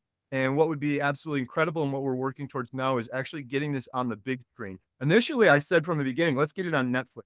And the only reason I said that isn't because I love Netflix or I think Netflix is going to be very happy to have a documentary about the proper human diet on there. It was because I was trying to reach as many people as possible. Now our aspirations are higher. We're trying to get on Angel Studios, which means we could be on the big screen as a full feature documentary on the big screen. And then later it could be a hybrid. It would be streamed to possibly Netflix or one of these other ones. But goal is to reach millions of people that are hopeless out there. So powerful. And how can people in my audience, I imagine many of them already know about the documentary, but for those who don't, How can people support it? Yeah, so our website is healinghumanity.movie, and you can donate there if you'd like. If you can't afford donating, if you just if you share some of the videos or share the website, if you know someone that's hopeless. We are still looking for a couple people. That's the big question I get is when is this thing going to be done? We're still trying to find a few folks for type 2 diabetes and women's health to showcase in the documentary. The documentary's gotten so big now that we already have plans that we're going to do a series afterwards because we can't do some of these topics justice in just a 90-minute documentary. So if you have an interesting story, an intriguing story, you can submit that at healinghumanity.movie. If you want to donate, we have a GoFundMe. I said this from the beginning, every penny we get from donations, if you buy these shirts, we've got salt shakers, all that stuff, every penny goes 100% towards the documentary. I have not, and I will never take a penny salary payment, anything like that. All of those go directly so that we can, up to this point, they've gone to purchase the camera equipment because we got to have a Netflix approved camera and lighting and stuff like that, and then travel and filming people. But we're actually in the process right now of turning it into a nonprofit. For all intents and purposes, it already is a nonprofit, but for tax code reasons, it's going to be a nonprofit going forward. So That's great. I don't think people know how expensive and how time consuming a documentary is. I do. My wife and I both have volunteered with an organization called the Family School here in Chicago, which is Jewish Catholic. And they made a documentary about the 30th anniversary of the Family School, and we were in it. It took 5 years and hundreds of thousands of dollars. So this is truly a labor of love. And I just want to say I totally appreciate you saying that. And weird, any documentary that you see on the big screen, millions. It would cost millions. I'm not patting myself on the back, but we're going to be doing it for a fraction of that, and it's gonna do better than those. And it's not me patting myself on the back. It's Bill's story. It's Jeff's story. It's Maggie's story. Some of these stories are so powerful, and they just want to be told. But one thing I see that I don't see in a lot of documentaries is making an emotional connection and really resonating with the people. And that's what we're doing with ours. We're inspiring people. And I don't know how anyone's going to be able to start watching our documentary, see Bill not stuck in his house for 5 years, and then be like, I'm not going to watch till the end and see if he gets out into the freedom of Alaska at the end of it, sort of thing. that's so powerful. And a lot about movies and documentaries. Tell it, because tell a little bit about your life outside of simply being the carnivore guy and the healing humanity guy. You own a movie theater. Tell us about it. Yes, my wife and I purchased our small town movie theater coming up on 2 years now. It's a little single screen theater. It's a historic theater. It goes back to 1859 before Lincoln was president. It was my wife's dream. I was in and out of the depression, anxiety stuff, and we're like, well, you're always looking for something. Oh, maybe this will like kickstart things, sort of thing. So I started this before I was carnivore, and I'm so thankful we did now. One of the amazing things with carnivore is it seems like no matter, again, I've interviewed hundreds of carnivores, no matter what they're doing, whatever their success metric is, seems to go up on carnivore. I interviewed a pastor of a church in Austin. He said his congregation's doubled in size since he started carnivore. I I hear know things like that exactly who all you're the time. talking about. I know exactly who you're talking about. He's Yeah, a he's great guy. awesome. He's a good guy. So the movie theater's been going great. It's more of a I gotta stop with the passion project. We never did it to make money. There's really not a lot of money to be made in a single screen movie theater in a town of 1,400. But the community, the people that we've been able to meet has just been incredible. And part of the reason we did it is because the triplets they just turned 17 and it's going so quickly. So when we purchased it, this will be a fun sort of family adventure. We can run it all together. And that's what we've been doing for about 2 years now. And when this premieres, it's going to premiere up here at the theater. So I'm looking forward to that too. Fantastic. So, Carrie, one final question. If for somebody who wants to help promote the carnivore diet, who already is bought in, and what's one thing that they can do to help bring healing to humanity in their own lives? Oh, great question. So this whole topic, healing humanity, pretty audacious. It's a big statement. Like, how dare you think you're going to heal all of humanity? But I like to simplify it. And the way that we heal humanity is if each and every one of us just heals ourselves. It's all you got to do. We just got to worry about ourselves as individuals.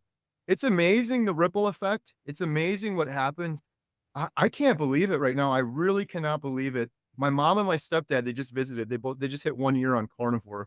My stepdad just turned 70. He's on the monkey bars. He's thriving, but his peers, they're like, what are you doing? Like you had knee issues and you were like 60 pounds heavier. And it's just spreading like that. So if each of us are our own example, we're the best humans we can be. I think that's how we heal humanity. On a smaller scale, I get this one a lot. Like, I have a loved one and I'm really worried about them, and I know carnivore would help them, but they're not going to listen to me. Inspire them. There's so many videos out there too. Maybe your loved one is suffering from type 2 diabetes. You can find a video that's going to resonate with them. That's another individual that had type 2 diabetes. Inspire them that way versus just saying, "Oh, trust me, do carnivore." Plant that seed and inspire them. And even if they don't do it right away, you're planting a seed that may come back later. My wife just hit 100 days on carnivore, so it took her, what was it, 245 days. It took 245 days of me doing carnivore before she decided to jump on and do it. I never would have thought she would have done it again too. So I think that's my best advice, is try to inspire them. That's what we're trying to do with the documentary, but there's so many great YouTube videos out there that can inspire. Fantastic. You just reminded me, in Judaism, there's a concept called tikkun olam, which means repair of our world, to bring the world closer to what God intended it to be. But the Jewish sages teach that tikkun olam begins with midai. Tikkun midai means repair of ourselves. Mhm. That's the first step. So when we do tikkun midai, when we work on ourselves and we grow, the ripple effect is tikkun olam, repair of our world. Yeah. Thank you so much, Carrie. Thank you for your time and your wisdom. And everybody, go to healinghumanity.movie and support this incredibly important project. Thank you. Thank you so much, Evan. I really appreciate it. Hello, Carrie here from Healing Humanity. A proper human diet has changed my life forever. Not only am I down over 100 pounds since my heaviest, I also overcame depression and anxiety and many other issues. Now I'm going on a journey to help others do the same. You know, I've been a doctor for nearly 30 years now. We've all been misled for so long. They gave me pills for anxiety. They gave me pills for depression. Our bodies are so deficient and so malnourished that of course you're going to get diseases. Of course you're going to get sick. I believe that I may have caused my cancer. It is no way to live. It's a nightmare. I was just so hopeless for so many years. It just kills me to know that the answer was out there the whole time. The food that we're eating nowadays is simply not food. I mean, just because we put it in our mouths and we chew it and swallow it doesn't make it food. We can sit back and we can say the bloody doctors, it's not their fault. They were trained and they're doing what they were trained to do. The thing that really pisses me off is that the people that we should have been able to trust, the literal organizations that we look up to protect us, are the people who have done the majority of the misleading.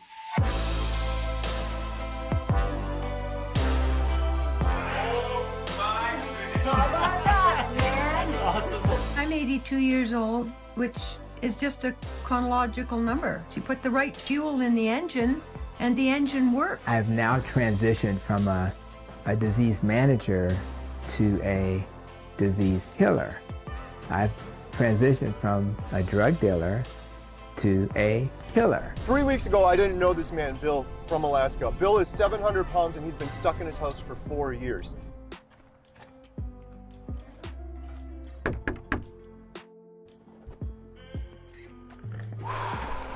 You nervous? I'm nervous, scary.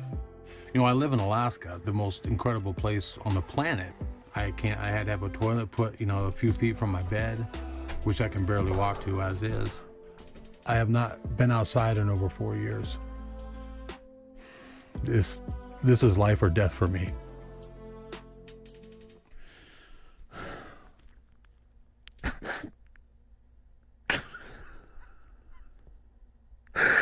I'm sorry, Karen. I'm sorry about that. Here. Man, thanks, dude. Oh my gosh. Oh my gosh. Now, for the first time in a long, long time, I'm looking towards the future, which I've not had in such a long, long time. And it's just the most incredible feeling. Thank you for watching. Hopefully you enjoyed our preview. There's so many more stories out there that need to be told. If you want to learn more, if you want to contribute, if you want to support our efforts, please visit healinghumanity.movie.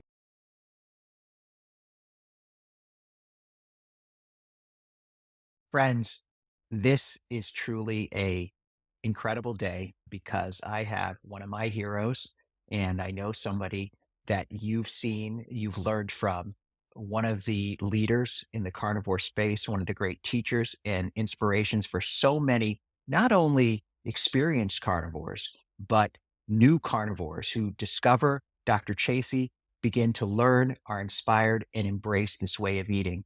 Uh, Sometimes I've joked that carnivore doesn't make us immortal. It doesn't solve every problem and give us infinite energy.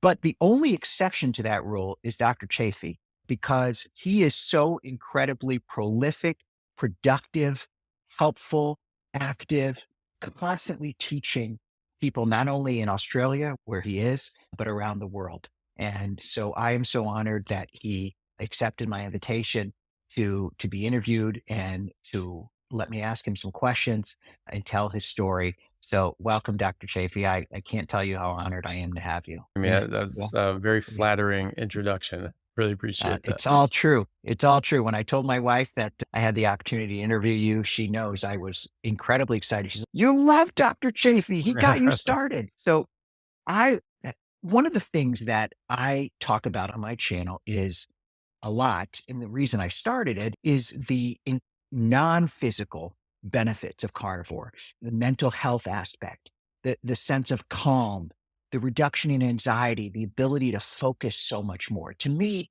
that is one of the absolute deepest and most powerful effects. One of the things, honestly, one of the things I loved when I first discovered your YouTube videos was the way you present in such a calm, focused, intelligent way, not seeking to create conflict or impose upon somebody else, but simply calmly saying the way this is the best way, the natural, proper human diet.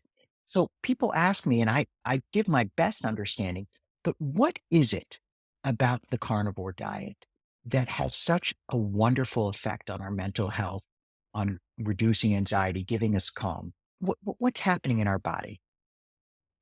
There can be a lot of things. The main thing is that you're eliminating out things from your body that can negatively influence your brain and your mental health.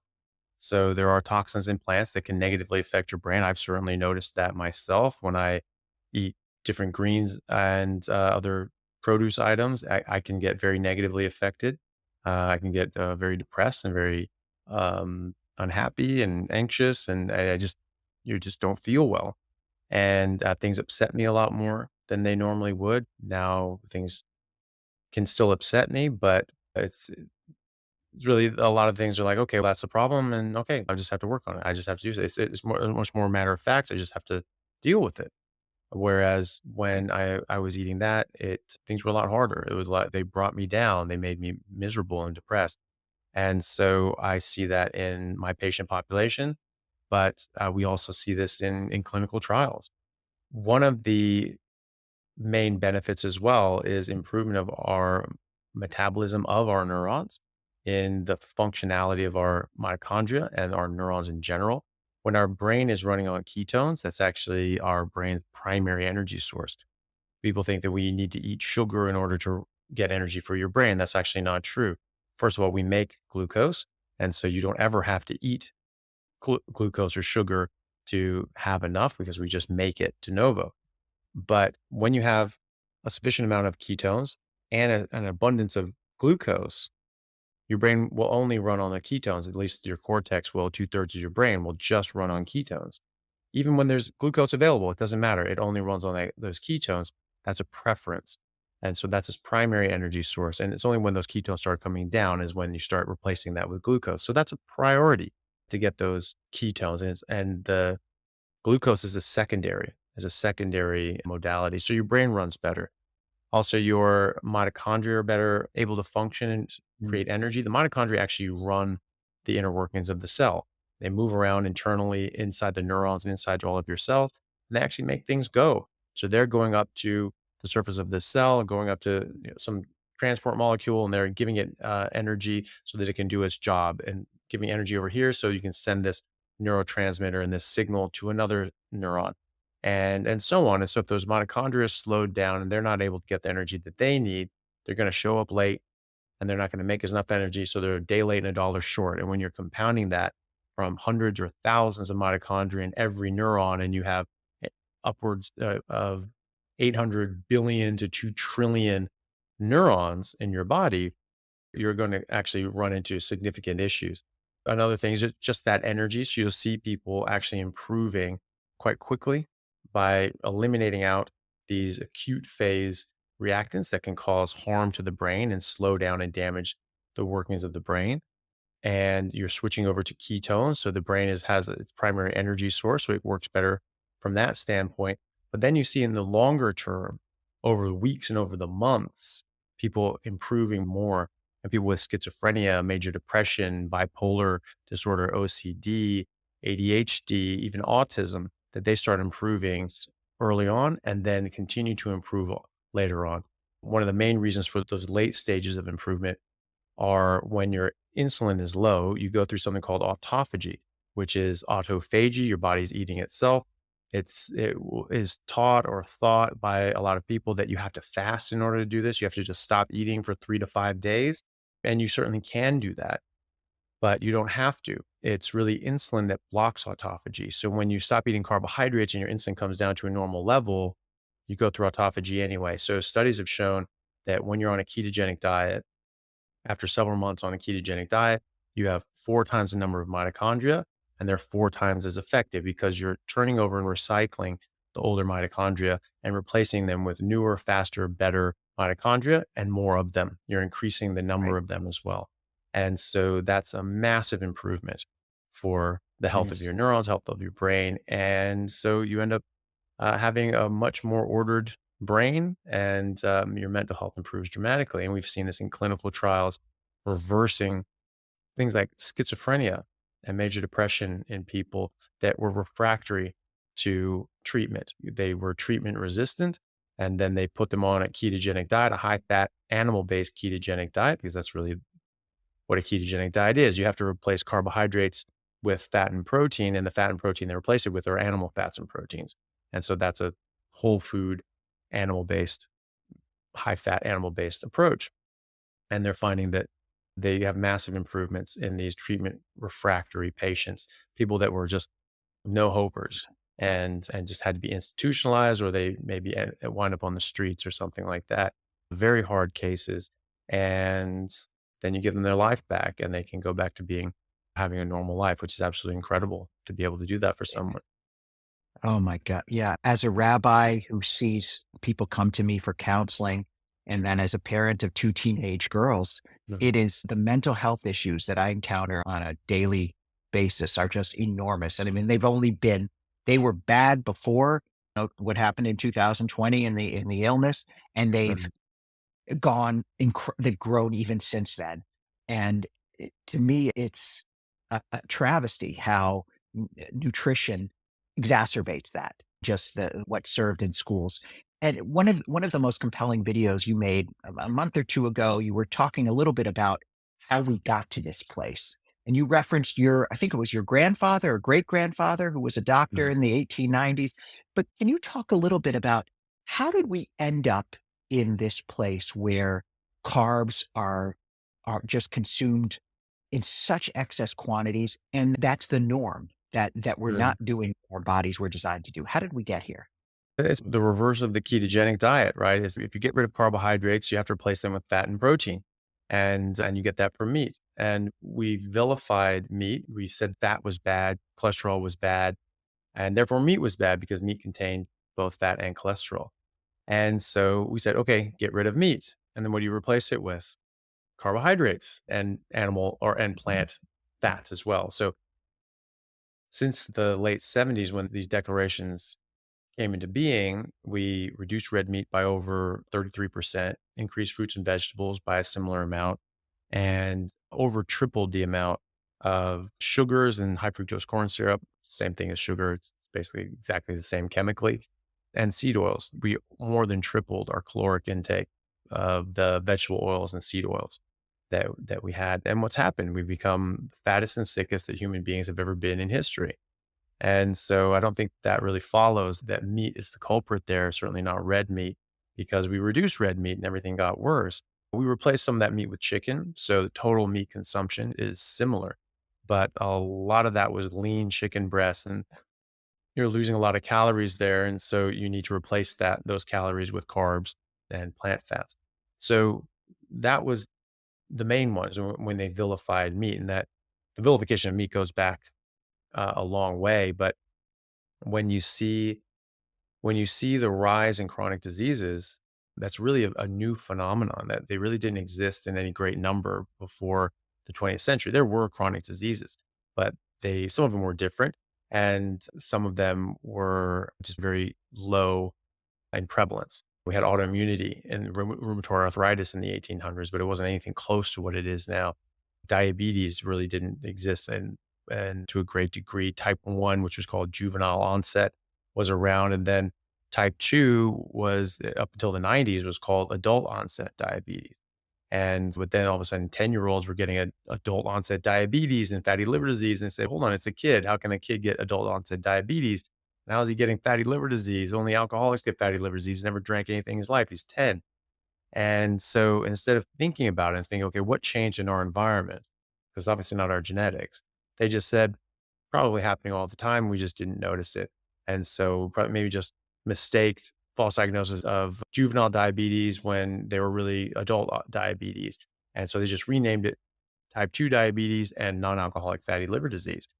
It doesn't really make sense. That one shouldn't have got by the guards, because the presentation of type 1 diabetes and type 2 diabetes are entirely different. You have someone who is type 1 diabetic that stopped making insulin, and they just waste away until they die. You can't put on muscle or fat without insulin. It is the energy storage hormone. You can't do that really otherwise. There are some chemicals, like some lectins, actually plant toxins, that can do that same thing. But as far as our normal physiology, it's insulin. And so without insulin, type 1 diabetics will waste away until they die, and unless they get insulin. And so so they generally present by losing an extraordinary amount of body weight in a very short amount of time, and then go into ketoacidosis and end up in the hospital. And that's a very different case than type 2 diabetic that is overweight and metabolically sick and has no problem putting on weight. In fact, the losing weight is the least of their worries at the moment. And that one shouldn't have gotten by anybody. That was a bit of a sad fraud, but we just didn't worry. We didn't think about it. People just trusted the authorities. So it And all I comes often down to find vilification of meat, really. That's right. And I often find it's not so I know you come from a family of doctors too. My dad is a doctor. My grandfather was a doctor. And sometimes in the carnivore community, we sometimes tend to demonize doctors sometimes. Not you, obviously, not other carnivore doctors, but people. And I don't think it's the doctors often. It's the system itself, where doctors are often, my dad was a psychiatrist, and he was basically allowed to see patients for 10 minutes if they were covered by Mm, certain insurance. If it was a private pay, it's a different story. But our system is set up so that you get in these patterns of diagnoses, and you have to get through so many patients. You can't really dive deep into the issues. Some yeah. doctors do, thank God, but I could see how that would happen with adult onset diabetes. Another topic that is people ask me about that I know is a tremendous issue and that I personally am involved in right now is cholesterol and how that became demonized as well. I think one of the ways you're really invested in the carnivore story, and you have to have the confidence in what we're doing, is when, as a carnivore, even keto, your LDL goes way up, your LDL Yeah. cholesterol. And my last one was 354, and my doctor, my GI, was just shocked, and I was very happy with it. How did cholesterol? How did this story emerge? I know there's a book called The Cholesterol Myth, but can you describe Right. it for us as to how we came to this current paradigm? Yeah, it was to try to throw the scent off of processed foods and sugar, really. So the Sugar Research Foundation, now called the Sugar Association, they paid off professors from Harvard and elsewhere to paint the blame on cholesterol and to exonerate sugar. And so that's not me saying, that's them saying that their own internal memos were published in the Journal of the American Medical Association in 2016. detailing how they paid off 3 Harvard professors to falsify data and publish fraudulent studies to vilify cholesterol and to exonerate sugar. And one of those professors was named head of the USDA, and he was the one who authored and published the USDA declaration saying that cholesterol caused heart disease when it was much more likely to be sugar. Because as far as I can tell, there were no serious scientists who independently came up with the idea that cholesterol caused heart disease. That was entirely an invention of the sugar companies. And then they paid and bribed different professors from Harvard and elsewhere, Ansel Keys being one of the professors from elsewhere that was on the cover of Time magazine and all these sorts of things as pushing this theory that cholesterol caused heart disease. They were paid shills. Right? They didn't come up with this. The sugar companies came up with this, and they paid them to say that. And this was a fraud from the beginning.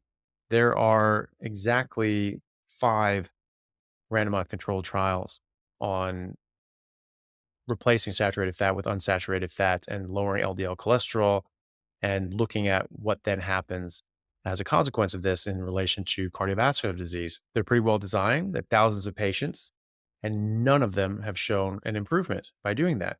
3 of them showed that yes, you can replace butter with margarine and all these other sorts of things and lower LDL cholesterol and lower total cholesterol, but they had no benefit or improvement in their cardiovascular disease or mortality rates.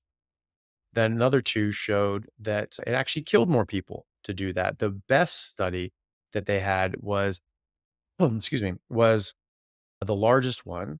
It had nearly 10,000 people. Ansel Keys was involved in that, and it was a patient population of 9,600 people that were institutionalized, so they could actually perfectly control their diet. So they didn't have people go home and just self-report that they were, yes, I'm sticking to the diet. They knew that they were sticking to the diet, which is a major thing in these sorts of studies. And so they followed them for years. They replaced out butter and animal fat with margarine and vegetable oils. And what happened? Yes, they lowered cholesterol, they lowered LDL cholesterol, and more of them died of heart attacks and strokes as a result of that. And what is that? Did that just come out? No, that was 40 years ago, more than 40 years ago now, and buried. It was buried. And so Ansel Keys knew this.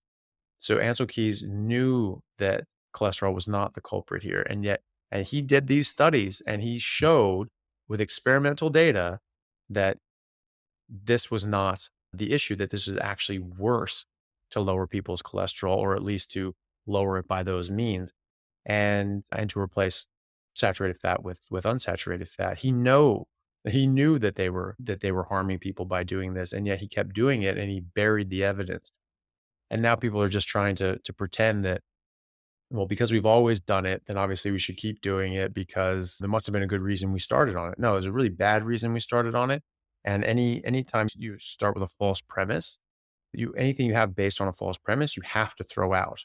You have to throw it out and start again. And Dr. Zoe Harcum is a very interesting lady. She did a PhD in, I believe, public health out of Cambridge. And that was her doctoral thesis.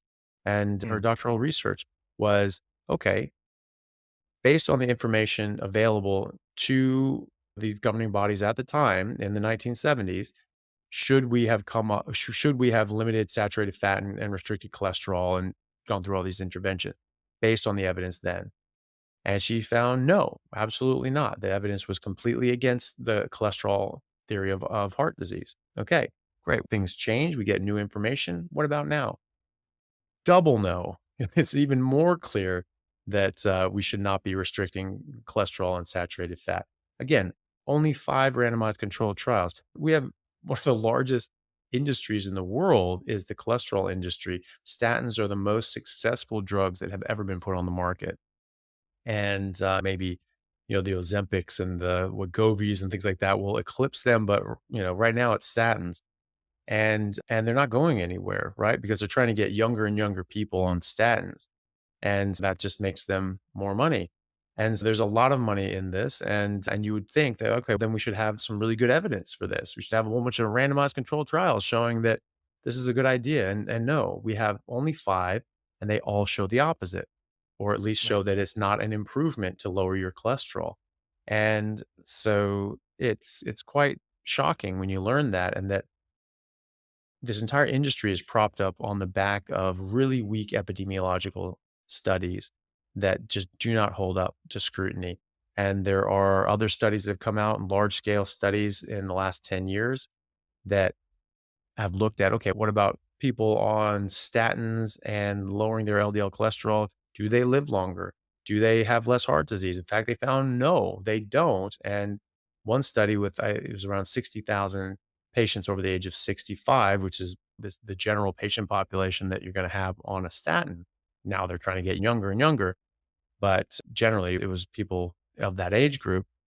And that's who you're trying to prevent having heart attacks. The most common age for having heart attacks is over 65. And so on a statin, they say, okay, does this prolong life? Does this reduce your heart attacks? And they found out, no, actually, it's either neutral or slightly worse. And it's okay, maybe we need to really rethink this whole thing. And so that argument's been made.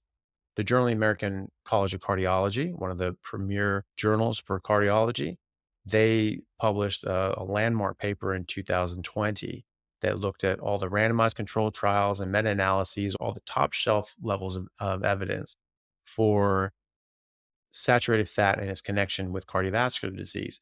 And they found absolutely no association whatsoever between increased saturated fat intake and cardiovascular disease. None. And in fact, they found a protective mechanism between increased levels of saturated fat intake and stroke. So the higher saturated fat people ate, the less strokes they had. The less saturated fat they ate, the more strokes they had. And so the idea that we should be limiting saturated fat and restricting this from people is not in keeping with the evidence.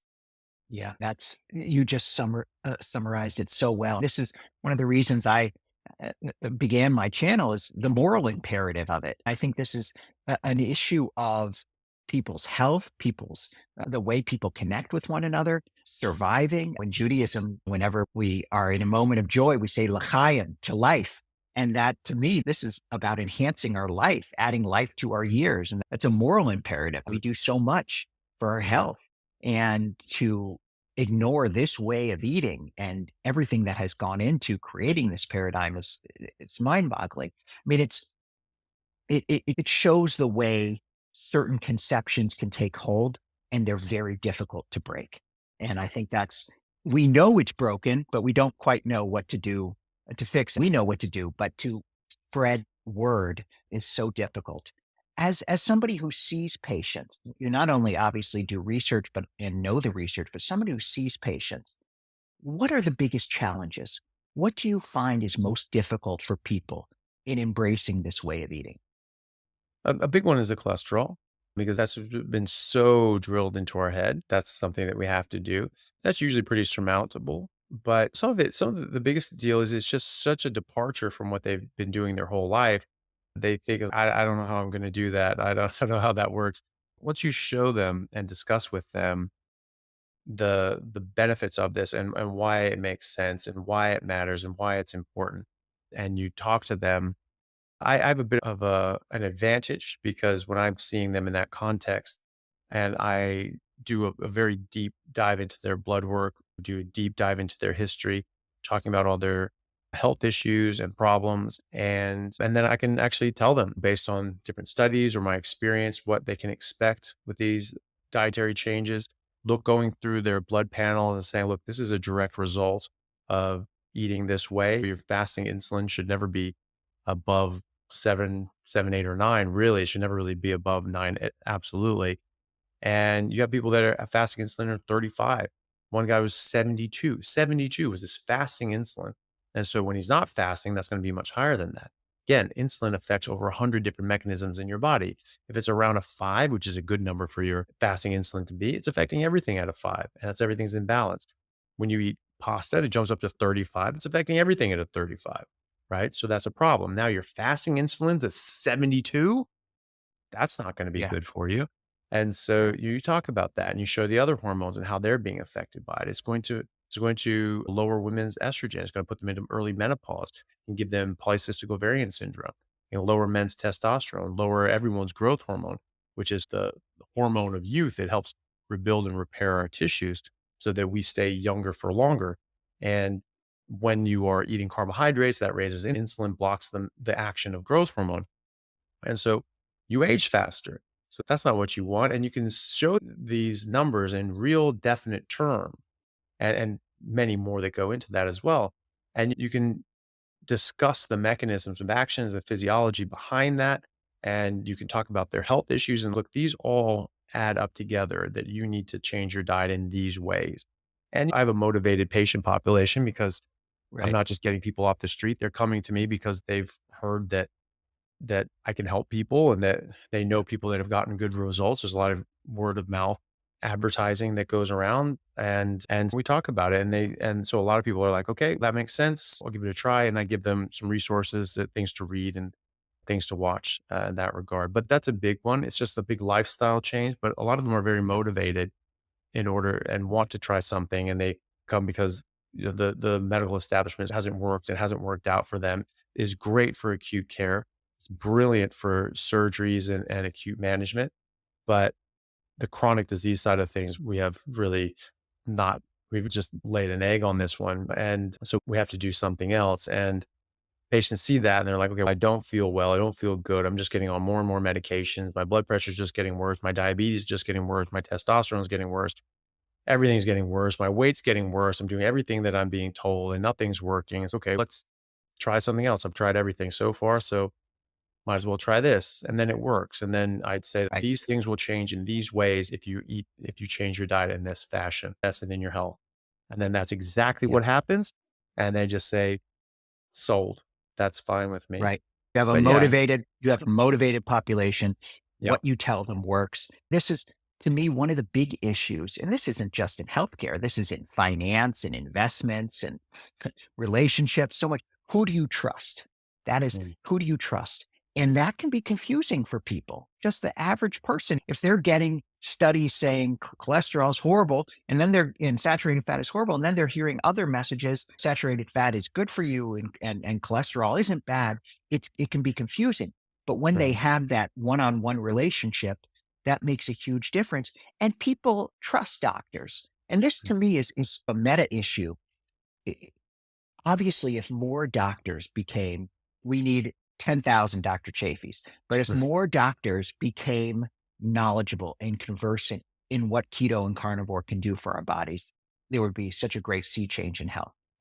How have you found your interactions with other doctors? Do these issues comes up? Have you seen people kind of change their thinking? What's that experience been? It's been very positive for the most part. The doctors that I speak to about it, they're genuinely interested and they have the same questions. What about cholesterol? And what about fiber? And what about the nutrients? Are you missing anything? Can you just do this? What about the environment? And what about sustainability? All these sorts of things. It's the same Yeah. questions. They're all legitimate questions, but they all have legitimate answers. And because most doctors, not all of them, but most doctors actually came into the profession because they wanted to help people. They like the idea of being able to fix people and cure disease and do good things for their fellow man. That they look at that and go, "Oh, that's interesting," and they're interested and they're evidence driven by and large. And so they hear that and they go, "Oh, okay, but what about this? What about this?" And you lay out the arguments and you show them the studies and the data and the evidence for that, and they say, "That sounds great." And so a Mm. lot of people have become very interested in it. Now, maybe they don't necessarily do it themselves or incorporate it into their practice, but a lot of them do.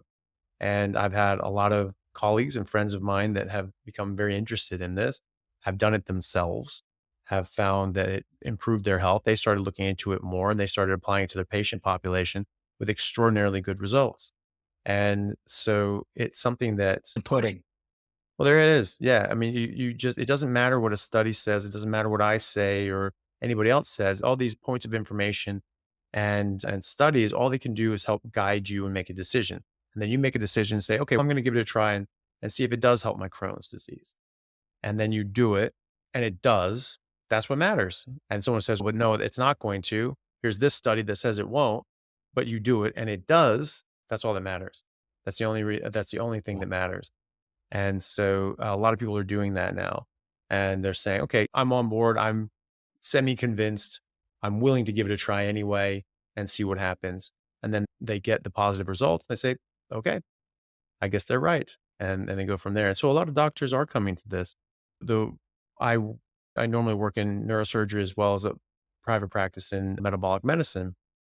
The reason I work in this metabolic medicine practice is because the practitioner that was there, we just met through friends and we got to talking about this, and he used a lot of diet and lifestyle interventions in his practice. And then so he was very interested in my thoughts and research into the carnivore diet and just started picking my brain and asking me about all these sorts of things. I started sending him resources and studies, and he thought, wow, this is really interesting. And then he just did my bloods. He just said, okay, you look great. You look like you're fit. Let's check under the hood. Would you be interested in doing that? I was like, sure. It's academic. I'm putting in my body what's designed to go in my body. And so whatever happens on the other side of that is supposed to happen. So I never really worried about my blood work because I felt great and Right. I trusted the physiology. I'm putting in the right inputs, and so my bloods are going to do what they're supposed to do. And that's exactly what happened. So it is nice to prove that. But when we checked my blood work, we did a very deep dive into my blood panel, my hormones and all these and nutrients and vitamins and things like that. And he said that if you took 100,000 people my age off the street, that my test would be number one without a shadow of a doubt. And so he said, okay, I'm really interested now. Let's talk more about this carnivore diet over a steak sometime. Right. And then he is much more meat based now. He eats a lot more Right. meat. He's predominantly meat. He still has some other things, but he dips on and off, full carnivore or not. And but that's what I see in a lot of people around. They eat a lot more meat. Maybe they don't, maybe they go full carnivore for a while. Maybe they stick with it. A lot of people have, or maybe they just eat a lot more meat and a lot less of the other stuff. Either way, they're improving their health in the right direction. And he saw the benefits in my blood work and the benefits in himself. And then he started suggesting it to his patients and it worked. And he had these absolutely incredible results, reversing autoimmunity, reversing diabetes, reversing major illnesses, and getting people to lose weight and gain health. And so he wanted me to work there as well in order to take on that role and help people in that way. I started doing that because he retired. He's in his late 70s and just was like, yeah, I want to go home. So he's now the medical director there, but I'm the main practitioner there. So that's why I took that over, was because he was very interested in me taking over his patient population because he could see just how beneficial this was for them. That's the most incredible proof. Do you, one of it, for somebody who's just getting started, who Mhm. just wants to learn, who's ready to take the first step, maybe they don't even have, maybe it's not out of desperation, maybe it's more out of optimization, but they don't feel 100%. They know something's wrong. Mhm. What do you point them to? How do they get started? There's no introduction to carnivore book. Maybe you got to Mhm. write that. But what do you refer to people who just want to get started and change their paradigm? So I generally have a few videos that I've made on the subject that I think are really good introductions to the ideas behind a carnivore diet. Dr. Great. Baker has written a book, The Carnivore Diet, and he talks about that. And there are a couple of these things out there. There are even older ones. Go back to the 1800s. Dr. J.H. Salisbury, who was a New York doctor in the 1800s, he did a 30-year research project into the optimal nutrition for human beings. And he studied this very closely and did experimental trials with different sorts of foods. And he found that people that were eating more plants were getting diseases other people simply weren't. And then he found that he could cure them by putting them on a pure red meat and water diet. And that's what a Salisbury steak is. It's just Yeah. a hamburger patty ground up in a way that it filters out the connective tissue and gristle. Right. And so that's very digestible. You absorb nearly 100% of that and have almost no waste after that. So if you have bad Crohn's disease or bad intestinal diseases, then it just settles it right down because you're just completely resting the bowel. And so we wrote a book on that called The Relation of Alimentation and Disease. So the relationship between what we eat and the diseases we get, which is actually exactly the book I'm writing right now, except in the modern era, making this argument that we're having this ramp up in diseases, that these are not diseases, that this is from eating an inappropriate diet. And I try to make that argument that Salisbury made 120 years ago or more. And other people Right. made it too. Dr. Walter Vogelin made that argument in 1975. He wrote a book called The Stone Age Diet. And he said, Yep. look, humans are carnivores. Here's the evidence for that. And this is how it applies to medicine. And he was a gastroenterologist. He basically argued, if you don't eat plants, my specialty doesn't need to exist. And so there are a number of these things out there. And then it just got completely papered over by the McGovern report and the USDA declaring that cholesterol causes heart disease, meat's bad and evil. And we just said, yep, screw all the medical knowledge we've had for the last 150 years. We're just going to run on and eat plants. And then we've gotten fatter and sicker than we've ever been in human history.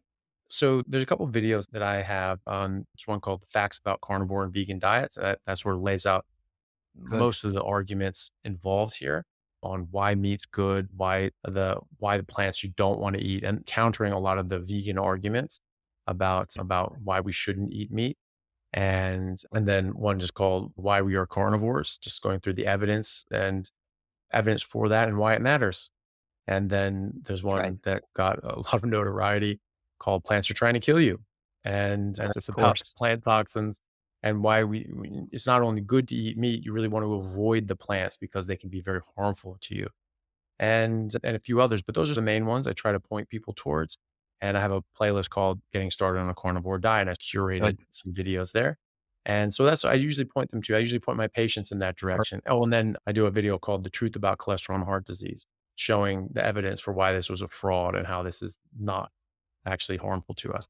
And actually, it's very important. All our hormones are made out of cholesterol. Our brain's made out of cholesterol. Our body's made out of cholesterol. Every cell in our body is cholesterol. The lipid bilayer of our cell membranes is cholesterol. And so this is a very important molecule that we need to have and we make in abundance.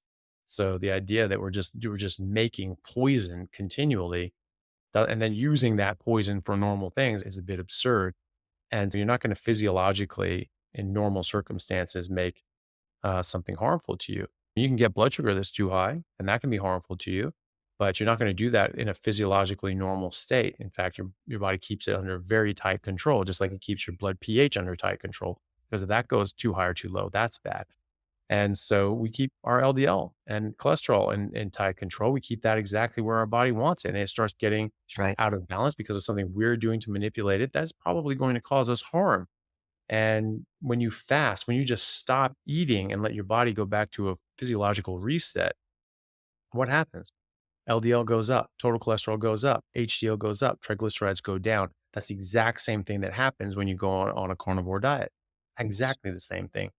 And so it's much more likely that's our physiological set point, and that's where we're supposed to be. And we're not actually slamming up our cholesterol because we're eating fat and cholesterol. It's because our body's supposed to be there. It's actually it's not because we're eating fat and meat. It's because we're not eating carbohydrates. Because if you just stop eating carbohydrates and you don't eat fatty meat, LDL still shoots up. It's a physiological state. It's not because of the fat or the meat.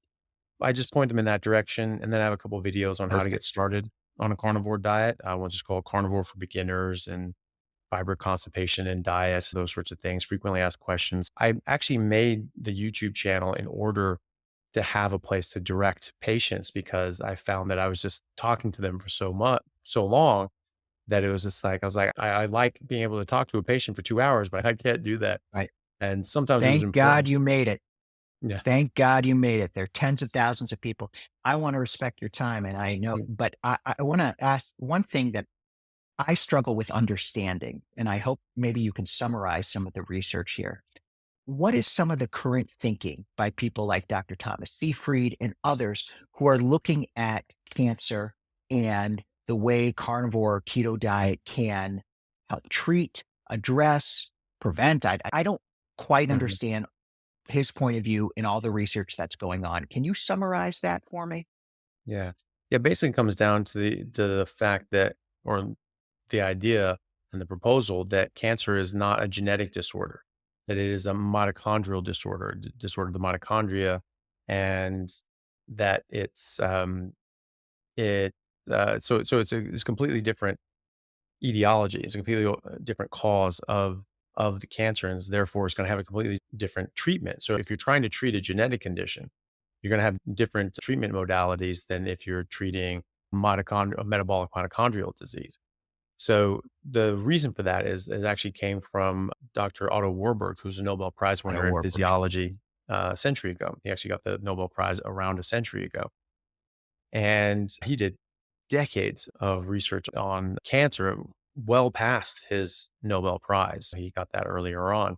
And so he actually theorized and showed in his experiments that you can't get cancer if you have healthy mitochondria. Cannot. So that those are the prevention side of things. Keep keep your mitochondria nice and healthy. There's all these carcinogens in the world. They all damage the mitochondria.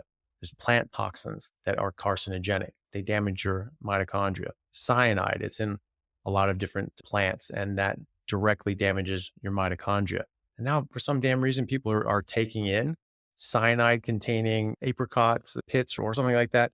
And they're saying, oh, this is going to help cancer or something like that. They don't even have cancer. They're just trying to take cyanide to weed this stuff out. That's reckless to me because the cyanide damages the mitochondria. This cancers already have damaged mitochondria. They're already completely destroyed. That's not going to do anything to them. It's only going to damage you. And so that's completely reckless. So Warburg said that this was from damaged mitochondria. And so the mitochondria can't police the cell once they're too far gone. The mitochondria are what run the cell, like I said, with your neurons and everything else. So when the cell wants to divide, it actually if it's something's wrong and something's not going quite right, the mitochondria will say, no, this isn't happening. We're stopping it right here until it gets fixed. And they stop that process from happening. But it's an active process. They have to actually physically stop it. It's not, oh, it just stops here until you hit the OK button. They have to go and stop it, right? So it requires healthy mitochondria. And if you have damaged mitochondria and they're just dysfunctional and just floating around little dead ghost ships inside your cells, they can't stop it. And the cells just divide out of control and you get unregulated cell growth and division. And that's a hallmark of cancer. That's what cancer is. It's just unregulated cell growth. And then if a cell is too damaged and it needs to be shut down through apoptosis, where the cell kills itself and programs self-death and just, oh, this has to go away now. It's the mitochondria that action that kill switch. So they send the signal out saying, no, this is too far gone. We got to go now. It's the mitochondria that then do something about it. So you can have pro-cancer oncogenes and things like that. You have your P53 that gets damaged. This little policeman that sort of stops these things. But you have all these signals that say, okay, something's damaged. We need to kill ourselves. But one of the hallmarks of cancer is it can't kill itself. Why is that? Maybe it could be because it's not sending the signal. But even if it is sending the signal, if it has damaged mitochondria, the mitochondria are the one that do the job. And so they can't actually action that. So when you have damaged mitochondria, you get complete dysregulation of the cells. And so Warburg said, again, that if you have healthy mitochondria, you cannot get cancer. And so he demonstrated these principles and different sort of experiments that he ran. He wrote a very landmark paper, or it was a landmark paper back in the 1950s, I believe 1951, just called The Origins of Cancer. And he just showed this. And then Watson and Crick came out with the double helix of DNA, and they just said, no, everything's DNA. That's all it is, it's unfortunate that we lost sight of this in the 50s because we had the answer right there.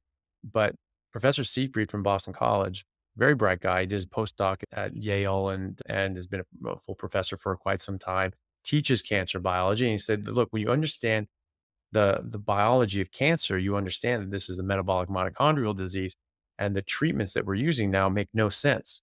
And so we're treating this in the wrong way. And so there are hundreds of studies in humans and animals showing that putting people on a ketogenic diet for cancer is called ketogenic metabolic therapy and lowering the blood sugar. That actually can significantly help treat cancer. One of the things called the Warburg effect, which is that he showed, which is that cancer cells, because of their damaged mitochondria, because they have to go through a different kind of energy production called substrate level fermentation, they can't go through oxidative phosphorylation in the mitochondria, that these cancer cells require 400 times the amount of glucose as normal cells. And when you're eating bread and carbs and things like that, you jack up your blood sugar, and then that gets taken in by those cancer cells. This is how we actually look for metastases in radiology, we look for PET CTs. How do we do that? We see this, oh, that's a spot. And we see all these cancers all over the body. But how do we see that? Why does it light up? Because we give them an injection of radio-labeled glucose, and we see where that glucose goes. It's not just dispersed throughout the body, and this is just taking some up.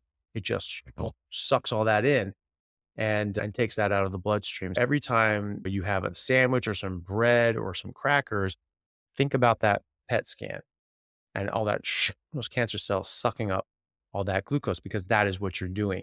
So Siegfried actually showed this in experimental research that if you have healthy mitochondria, you can't get cancer. First of all, there are cancers that have no genetic changes whatsoever, none. And other cancers have cells that behave as cancer or in the big tumor body. Some of them have cancerous DNA, these genetic changes that we associate with cancer, and others don't. Some are completely normal. And like I said, some entire cancers have no genetic changes whatsoever, but they all have damaged mitochondria. All known cancers have damaged mitochondria. And we can see this on electron microscope. They're just gutted.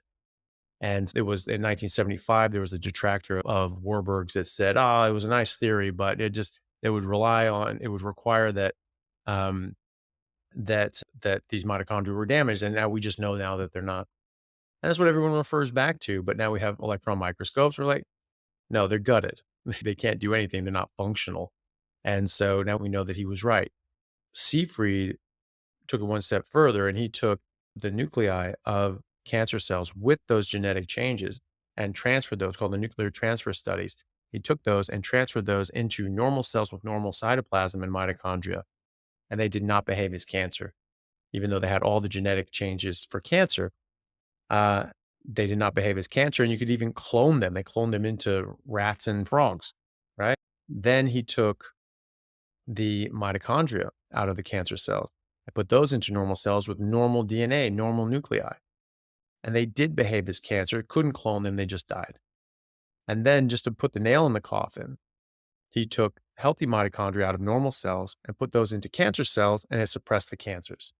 Because again, Amazing. if you have healthy mitochondria, you cannot get cancer. The cells cannot behave as cancer because the mitochondria are what's running it.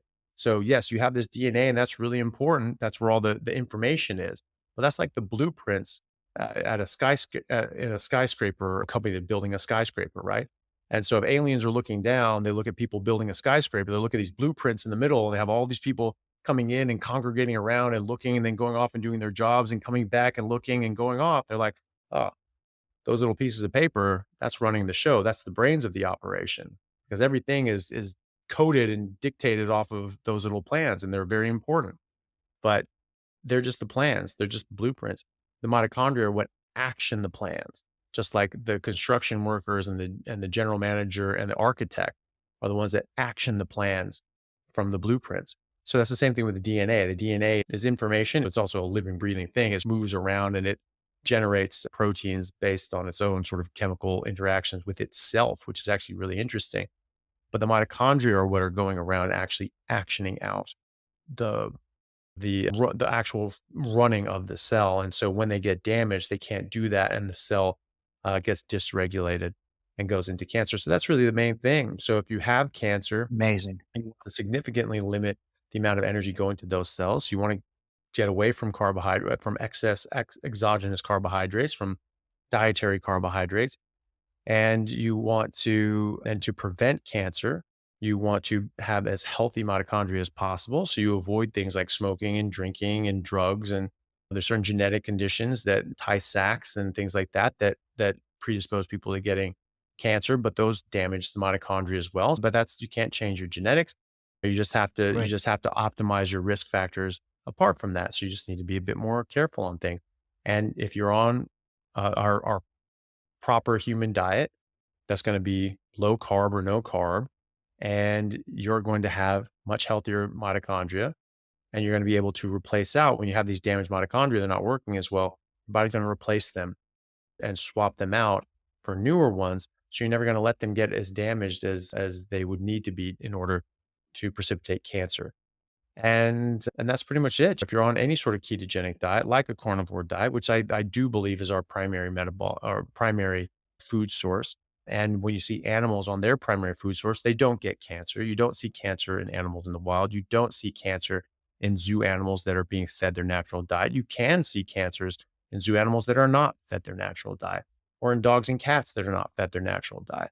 The only animals besides humans that get cancer really are pets in captivity or animals in captivity that are not fed their traditional diet. And that is it. So it's very It's rare. And amazing. these diseases are very rare. And all these chronic diseases, dogs and cats and zoo animals get as well if they're fed something they're not supposed to. Any animal will get sick with the exact same, with lupus, with cancer, with diabetes, if they're fed what they're not designed to eat. And that goes for us as well as everything else. That's so powerful because genetics, of course, play a role, but Mm. there's so much we can do that's in our control to address Mm. this. And this gives people hope. To me, that is what's so powerful about the carnivore diet. And it gives us hope. People face so many issues, mental health issues, physical health issues. And here is something that we can do. It's our responsibility. We have that agency. And Dr. Chaffee, you've given so many people hope. You've given so many people knowledge. I can't tell you what a privilege it is. I know I'm doing a lot of flattery, but it's honest. It is I'm tremendously grateful to you, as I know my audience is, and so many people who continue to watch your videos and look forward to reading your book and support your Patreon.